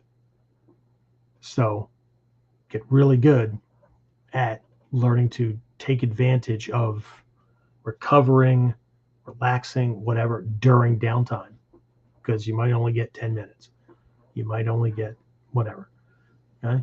If you get 4 hours, whew, man, wouldn't that be awesome? Okay. All right. Next, tactical resilience. All right. Tactical resilience. This is the ability to adapt and strategically position and reposition yourself during conflict, during danger, ensuring that your movements and decisions lead to tactical advantage. Okay. It's not just doing something, right? It's positioning, repositioning, changing as change is necessary, changing kamae, that kind of thing, right? To ensure that you have tactical and strategic dominance. Okay. What that means is you're setting things up in a way so that his job is more difficult. His job of getting to you is as difficult as possible, and your job at getting at him or managing the situation is as easy as possible. Okay. It's taisabaki, but it's not limited to taisabaki. Okay. So what it isn't is stuck in a set way of doing things, right? There's just one way to do things, stuck to a style, stuck to preferential techniques, favorite kamae, that kind of thing. Or the opposite is just making shit up on the fly, right? I just have a bunch of stuff in a toolbox.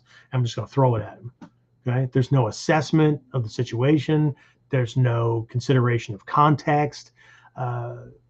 There's no rhyme or reason, right? Choice of moves which fit either kind of thing, right? It's the fire, ready, aim, approach, as opposed to ready, aim, fire. It's the opposite. People do shit and then they, right? We'll cross that bridge when we get there. Yeah, it'd be nice to know what the bridge was like, weaknesses, those kind of things, which is why we have like intel and all that kind of shit. But as long as we keep seeing our moves, our techniques, our kamae, whatever, as things to be learned, and we don't see them as tactical and strategic options and approaches based on the context of a situation where they will either apply, could be a good option or a secondary option, or could be the worst fucking thing we ever try, then this is just an interesting kind of thing, right? So characteristics for tactical resilience that we need is things like strategic thinking, situational awareness, understanding timing and distance, those kind of things, right?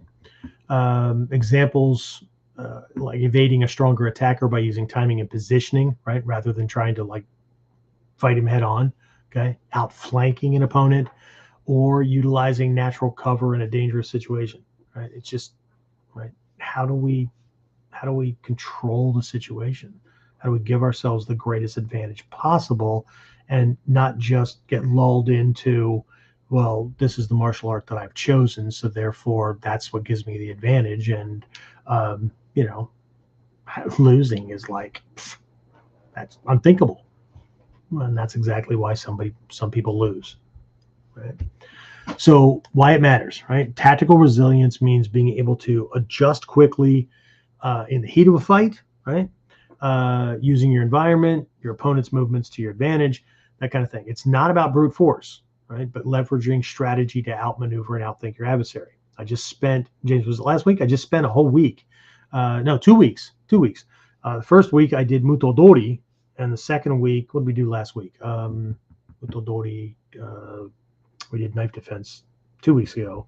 Last week was, freedom movement, GU, and tying that to Uke Nagash. But I spent 2 weeks discussing this Japanese term, chikara kurabe, which means matching strength, matching ability. It's like sport kind of stuff, right? Where you bring in two people, same size, same rank, same experience, same whatever, and then we're going to see who's the better one, right? That's completely against everything in Ninjutsu. The essence, the kotsu, the essential nature of both Mutodori and Uke Nagash, right, is not to meet an attacker head on. It's to not do the brute force against brute force kind of thing. Okay, it's tactical positioning, strategic thinking, outmaneuvering. It's Ninjutsu is just the opposite. I mean, the focus is on strategy and technique, and I don't mean like forcing a technique or whatever. I mean the correct application, those kind of things, right? Again, it's not about brute force. It's about levering strategy. It's about outmaneuvering. It's about outthinking your adversary. Okay, this is not the martial art for somebody who's like thug mindset. They're just looking for tricks. Martial arts is my life. Okay, it's not for that person.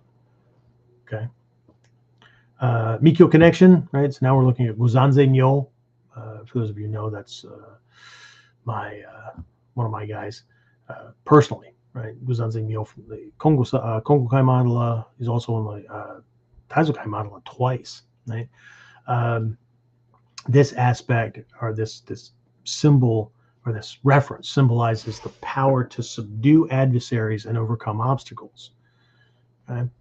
If anybody know what this character Guzanze looks like, right? There's like 3 eyes, surrounded by flames, fangs, but there's 6 arms, and in each arm, in each hand, there's a different type of weapon. Right?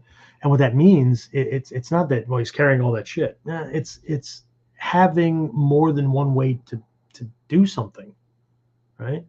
And 3 eyes, 2 look at the regular world, but 1 is this insight, right? Being able to see the battlefield, to recognize the strengths and weaknesses and whatnot of not just the assailant, but what do we got going on? Okay. Earlier on in the episode, I mentioned the movie Gettysburg that my wife and I watched over the weekend, and really famous character came out of that. He survived the war. What the hell's his name? Shit, he was a colonel. Anyway, he was in in a group that came down from Maine, and they ran out of ammunition. They were protecting the flank so that the Confederates could not get around. If they got around behind them, then they could get into the center and just take everything out, right? So they had to hold no matter what. They couldn't back up. They couldn't surrender. They had to hold to the last man. Okay, so if the enemy got through, it was because everybody was dead, right? So they ran out of ammunition. The Confederates just kept coming, right? And at one point they had run out. They had, like, I think a couple of guys had like a round or 2, right? And so he just very quickly said, "Fix bayonets. We're going to charge down the hill and take the fight to them." And he did, and the overwhelm caused this group to like surrender, right? And it saved everything, right? So again, under fire, being able to take the route that needs to be taken. Okay. Guzanze's forceful wisdom helps the warrior make tactically sound decisions that adapt to unpredictable combat scenarios. Right. So keep heading to all this change and adaptability. Okay. So a real world exercise that would be really, really cool is to engage in an uke nagash and environmental awareness drill. Okay. This is where you use timing, distancing, and environment to deflect attacks and reposition yourself strategically, right? So we might grab things to move them or whatever. One of the things that I do is I'll get folks to just be doing like ichimonji no kata, right? So their partner's throwing a punch and they'll receive and come in and they'll just keep changing back and forth, right? And so I've created an area, right? James probably remembers one of these fondly, where I'll bring chairs from the viewing area in, I'll bring stand-up striking targets that we have, and I'll make this in a little, not a little box, but a very big area, right? And it's fairly comfortable for people to be doing their thing. But the rule is you can't bump into one of these, right? And you can't step between them, because if you step between them, that wouldn't be real, because there's a wall here, right? You're walled in. And then as everybody's training, I just keep moving things in closer and closer until they're literally like up against each other, and they're not just having to deal with their partner throwing a punch, but other people moving and evading, and they're bumping into each other, and they still have to manage, right? So again, not only does the space change, right? But now you're getting bumped into by other people, and things aren't ideal, right? So can we adjust? Can we find the space between the bodies? Can we, adapt? So maybe we're not doing Gyokoryu Ichimonji no Kata as is. We're having to use Kosei, right? And come in because that's what we have, right? Can we adapt and still be able to make things happen?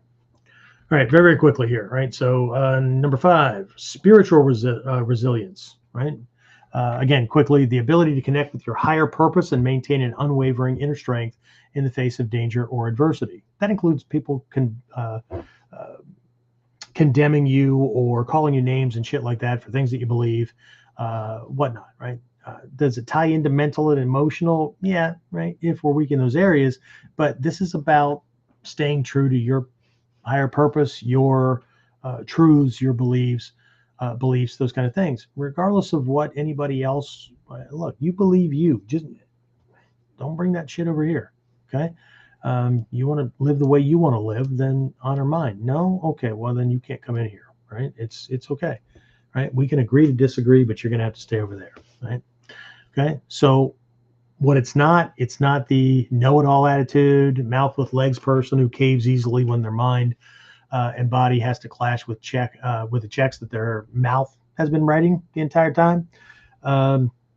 It's also not taking a side, right, in some moral or ethical agenda or whatever, but your heart's really not in it, right? Or I'm doing it so that like pressure doesn't come my way, that kind of thing, right? You either stand for something or you don't. Right? I stand for ultimate truth. Right? You may not like what I have to say, but you'll never forget that I said it, and you can trust that that is the way I see it, not. And I don't have to have my own way. It's not about my way. Right? This was an early lesson in Ninjutsu as well, right? Nature, Ninpo, right? Ninpo Ikan. The way of the ninja is the way of the universe. The way of the ninja is the one way, which points to nature and universal truth. That kind of thing, right? So the point was, the closer we get to living, thinking, speaking, and aligning with universal truth, with nature, right, more powerful we get, but also the easier it is to make decisions, because it's not about righteousness, it's about rightness. Right? So anyway, I had a story, but we're well into this, so I need to get through this. So again, characteristics here: strong sense of purpose, integrity, inner peace. Integrity, for those who aren't quite sure what that is, it is walking the talk, right? It is you live your belief system. It doesn't waver. It's not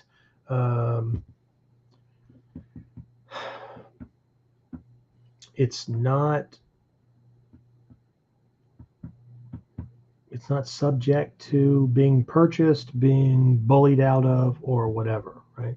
In Japan, the English term they use for somebody of integrity is a stand-up guy or a stand-up girl. That means they do what they think is right, regardless. Okay.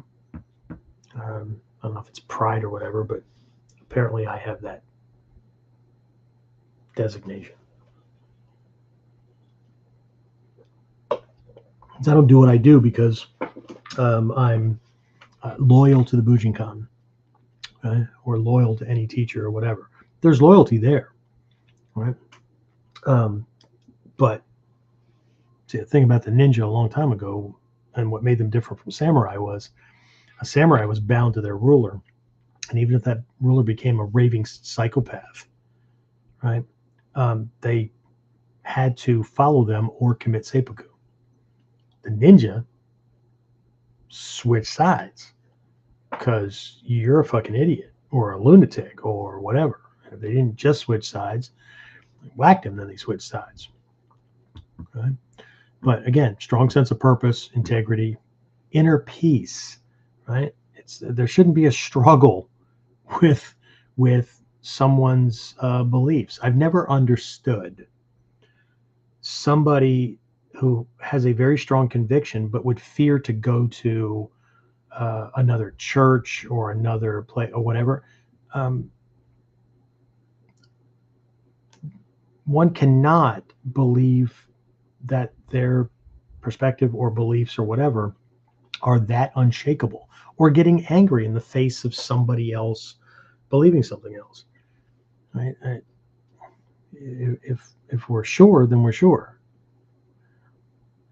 Okay. So anyway, examples of spiritual resilience: persevering through personal or existential challenges, right? Maintaining resolve when everything around you collapses. Okay, so this is more about personal life issues. Okay, going through a divorce, and the other person is doing all kinds of mudslinging and whatnot, and you're losing every day, seeing your children and having your children told shit about you that's not true and whatnot, and being able to hold your own and know that just need to hold this out. Right? I know who I am, and at a certain point, as my children get older, they'll be able to see the difference. Okay, I don't want them to hate their mother. I don't want them to whatever. Okay? At a certain point, they will see the difference, and you know what? They do. Okay? And hopefully, they still love both, but they also see that the ways of getting things done are different, right? So, but if we engage in the same thing as the other person is doing, then see, that's from a position of righteousness, not rightness. Okay, and that doesn't make us any better than them. Okay, we can't think that we're better if we're doing the same shit. Okay, yeah, but I'm right. Well, see, now we're back to fighting again, and not self-preservation, self-protection. Okay, so why it matters, I think we all understand this, right? Spiritual resilience is the inner strength that drives a warrior forward, even when facing the most daunting challenges. It connects you to your greater purpose and mission as a protector, helping you endure suffering and loss without losing your resolve. Okay, I'm going to skip over the Mikyo things because I don't know how many people on are interested in that. If you are, you can always ask me later, or maybe in one of the Mikyo classes or something.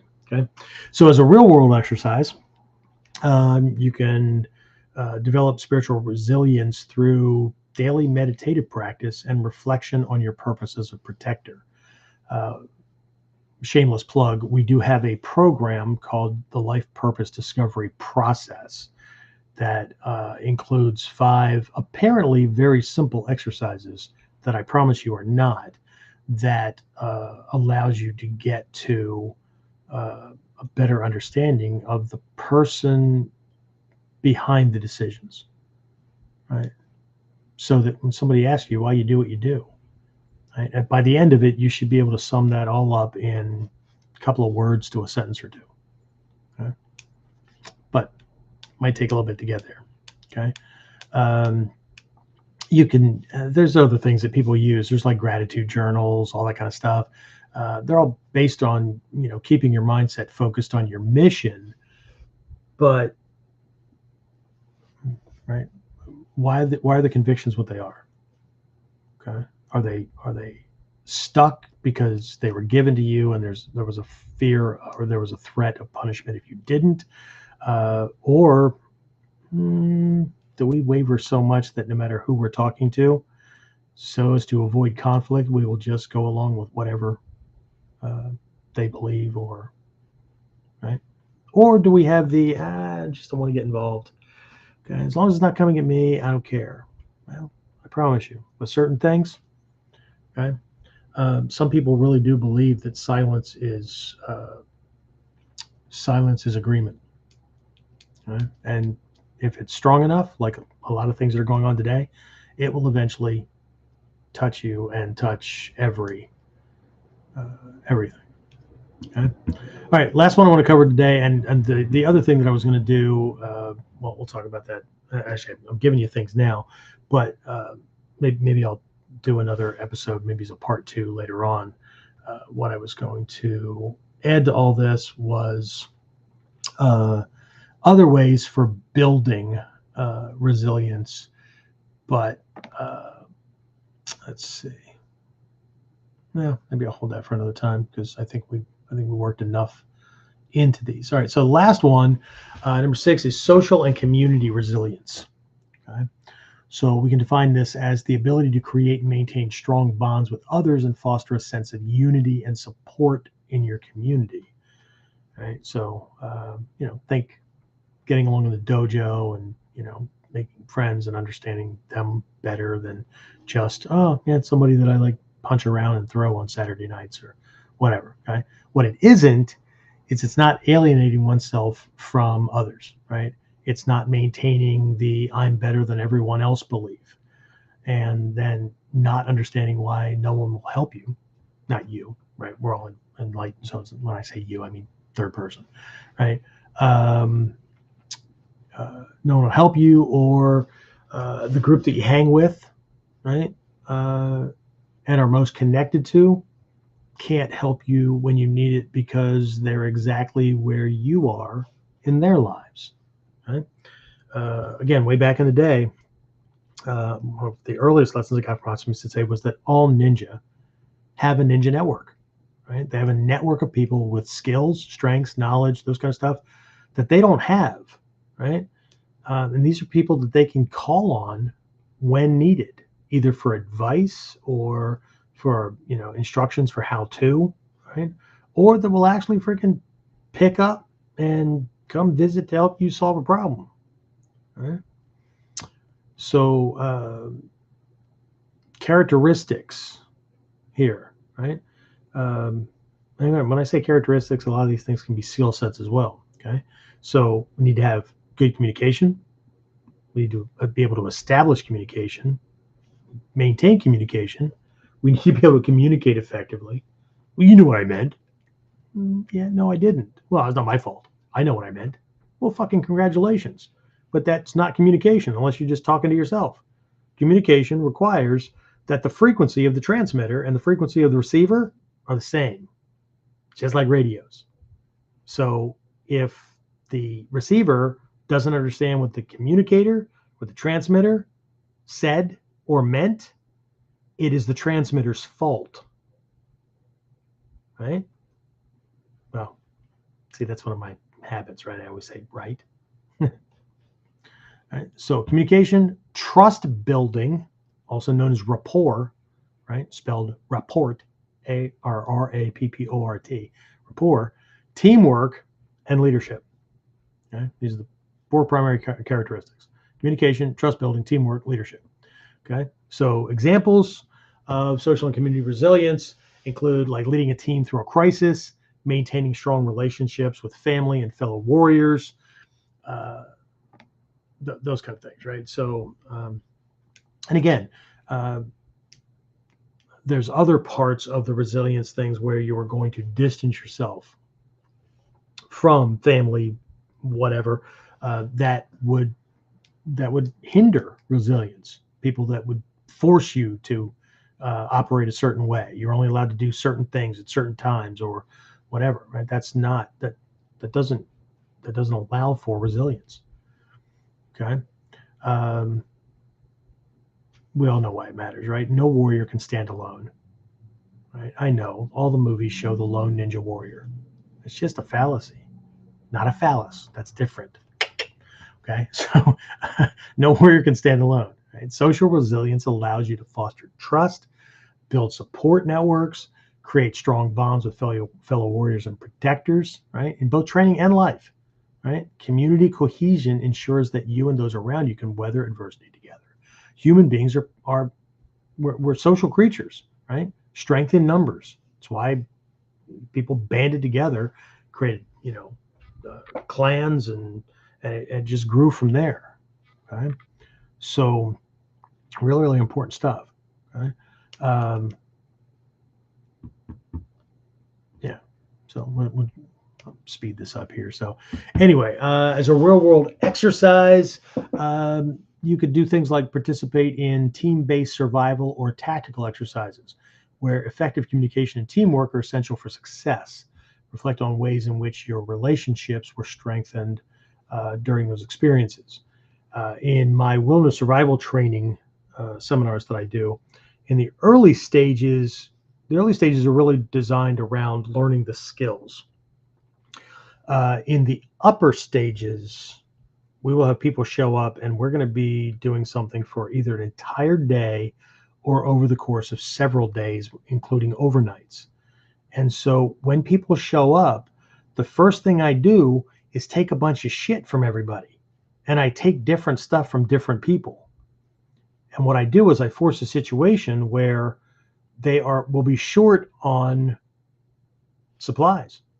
There won't be enough tenting material. There won't be enough food. There won't be whatever. So they're going to have to combine, commercial stuff that people like to bring along. I prefer training very primitive, right? If you have nothing and can do stuff, then if you're in a pair of freaking underwear and the rest of you is naked, you got a bonus because you have material that you don't have to make. You have stuff for bindings and lashing and whatnot that you don't have to make as much rope out of grass. You got something, right? You got something to filter water or whatever. Ooh, sensei, look, man, you want to live or do you want to die? Okay. I've already told my wife, look, I'm gonna have to choke you out to a point where you still have that little swallow reflex, because I know you're not gonna eat all this stuff. But my job is to keep you alive. So hate me later. You can hate me for the rest of your life, but you don't die on my watch. Okay. So, but what I'll do is I'll take stuff so that they have to, one, work together. Two, they have to learn to communicate. They're going to be under stress. And they have to also be able to combine what they have and find what they don't have, right? And so you're going to have to figure it out, right? You have to figure it out. So, again, you can reflect on ways in which, again, your relationships, right? All your relationships, okay? How do they strengthen your ability to survive in the world, to get things done, right?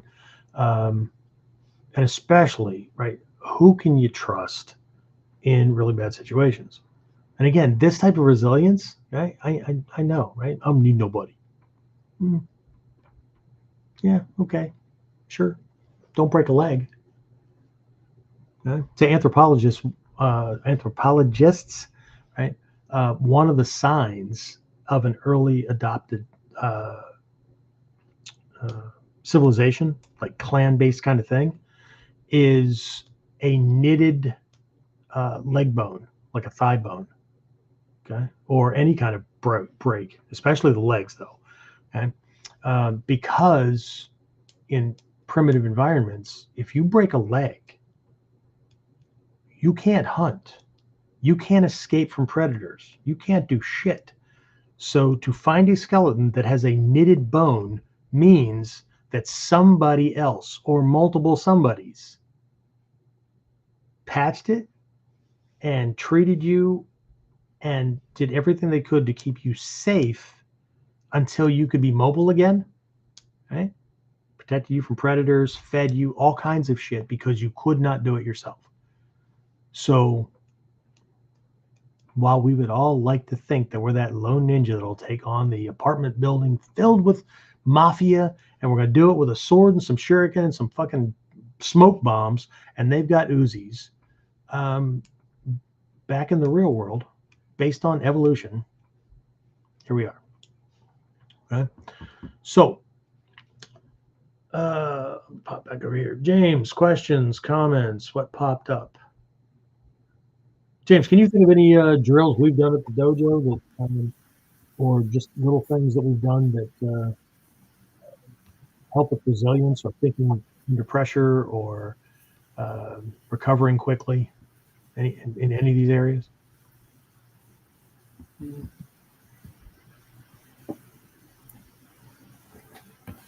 Nothing comes to mind. I don't think that you've already touched on already. I think like the one you said about with like the game knife and stuff, or even without that, when someone's just in the middle, even without the knife, and it could be just even that by itself, even unarmed, if they don't know who's coming in next or whatever, it can usually raises things quite a bit for most students.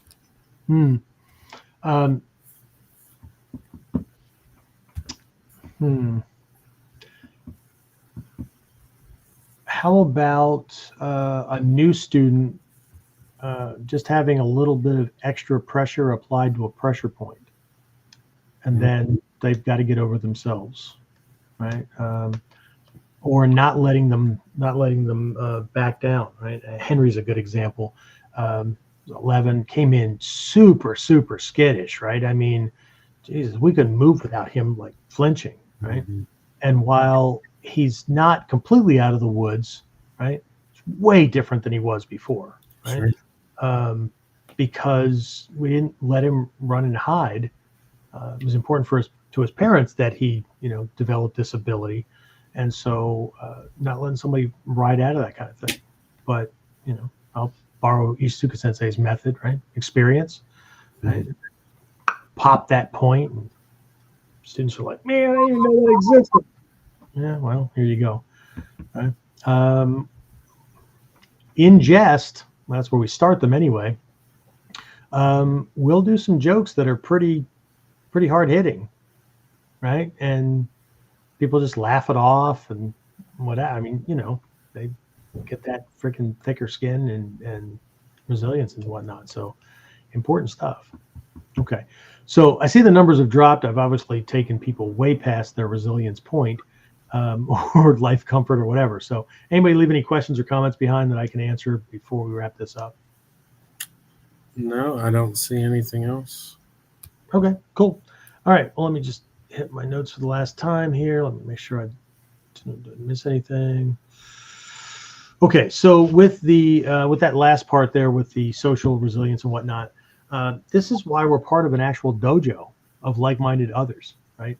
Who know us, okay? And it's not doable, right? By just trying to learn from YouTube videos or communicating with people on social threads or whatever, right? Now, we have a lot of long-distance students that are separated by a bunch of miles and whatnot, but we have all these opportunities. They're on a Zoom class or whatever, and people are joking and they're on first name basis and they get to know each other, those kind of things. So it's a part of the Ninja Network building, right? The dojo family, it's our second level Ninja Network.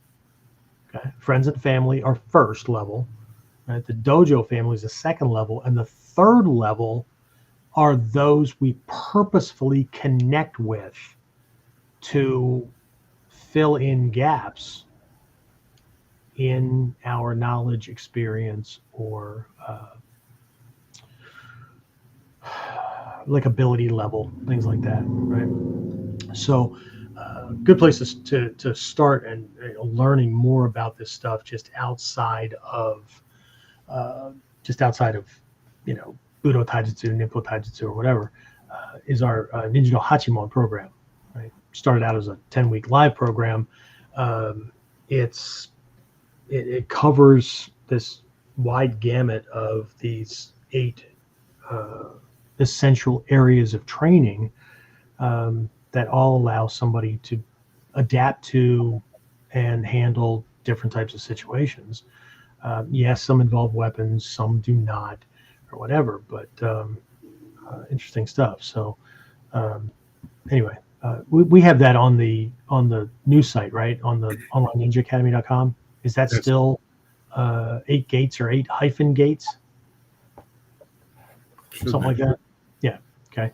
So anyway, all right, this building resilience as a warrior protector, again, right? I can't speak for anybody else's dojo, training group, anything like that, right? I can only speak for how we do things, and that grew out of my exposure to, Azumi Sensei, senior master teachers in Japan, and the 3 core teachers here in the U.S. that started it all. And 2 were students from under Sensei Hayes originally, but they were the 3 core that gave rise to everything else, right? So Hayes and Hoban and Holmstrom, right? So based on their stuff, right,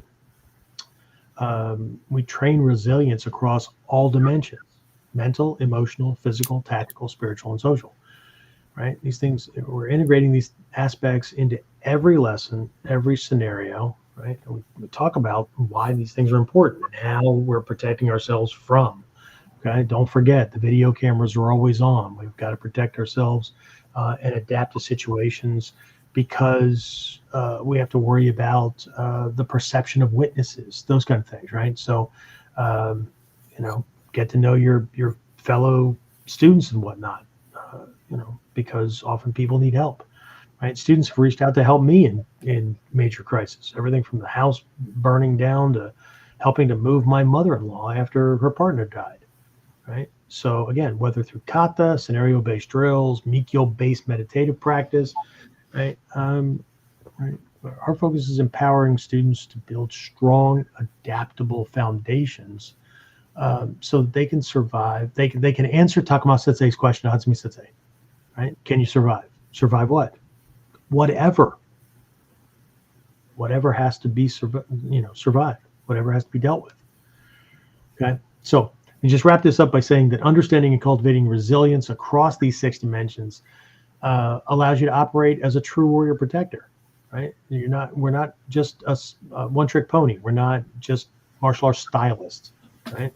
By integrating the wisdom and power of both Taizokai, Kongokai, Mandala, we can draw strength, right, from these different. They're like a pure role model, right? We're not trying to follow or put our full trust and faith in human beings, because we're all flawed, even our teachers, right? And sometimes they go out of their way to really test things. Along the way, Hatsumi Sensei would say things like, "I will lie to you," okay? Because I need to make sure that you're developing critical thinking, right? Those who wanted to be spoon-fed, well, they got pissed off and left. Okay. So, but by understanding a lot of this stuff, by adapting different exercises, different types of practice methods and whatnot, right? We develop unshakable resilience and adaptability, which is pretty funny, right? Because unshakable is like unmoving, but resilience and adaptability, right? But it's true, right? We're able to overcome, and we're going to live to the poem that Takuma Sensei wrote, summarizing the principles and concepts and the core essence of the Togakure school, right? Which again is nature, but that poem Kajiwaraku, the wisdom of the wildflowers in the meadow, right? To be able to adapt, to be able to survive the onslaught of the storm. And when the storm passes, to be able to stand up even stronger because of the trial, right?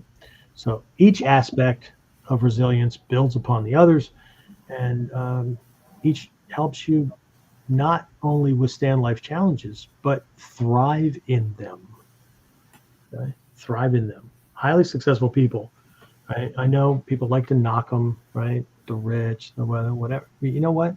The reason they don't cave during downtimes is because everybody else is caving, and that creates an opportunity, right? And they look for and wait for those opportunities because, yes, they make money. Yes, they build other things. But how do they do that? Because they're able to provide the help and whatnot that's needed. And afterwards, right? Now that people are like, right? I didn't have stuff beforehand. What do? After the storm was passed, run out and buy shit to survive the next storm. Okay. So again, reach out if you want some help in any way. Don't forget, we have fall camp coming up. We've got a regular schedule of seminars and other programs and whatnot. So if you haven't already done so, check out onlineninjaacademy.com. And if you add /events to it, that's where you can keep track of the seminars and whatnot. Get on our mailing lists so that you know when stuff comes up. And if you're local to us, we're in the Selinsgrove-Sunbury area of East Central Pennsylvania. But if you are close to the Central Susquehanna Valley, right, check in with us, right? See what we can help you out with. Okay. All right. James, anything else? Any last minute thing come in before? No, nothing. No, sir. All right. I was either that good or that boring, and they fell asleep. But you're still awake, so that speaks volumes. Maybe you had a restful day. Okay. What's that? I'm sorry. Yeah, that's it. Yeah, that's it. You had a restful day. Yeah, I know better. Anyway. All right, guys, that's it. I'm going to go ahead and wrap this up. I will talk to everybody again next time on KUDEN. Get more of KUDEN Radio. Subscribe through your favorite podcasting site or join our clan of serious modern warriors at onlineninjaacademy.com.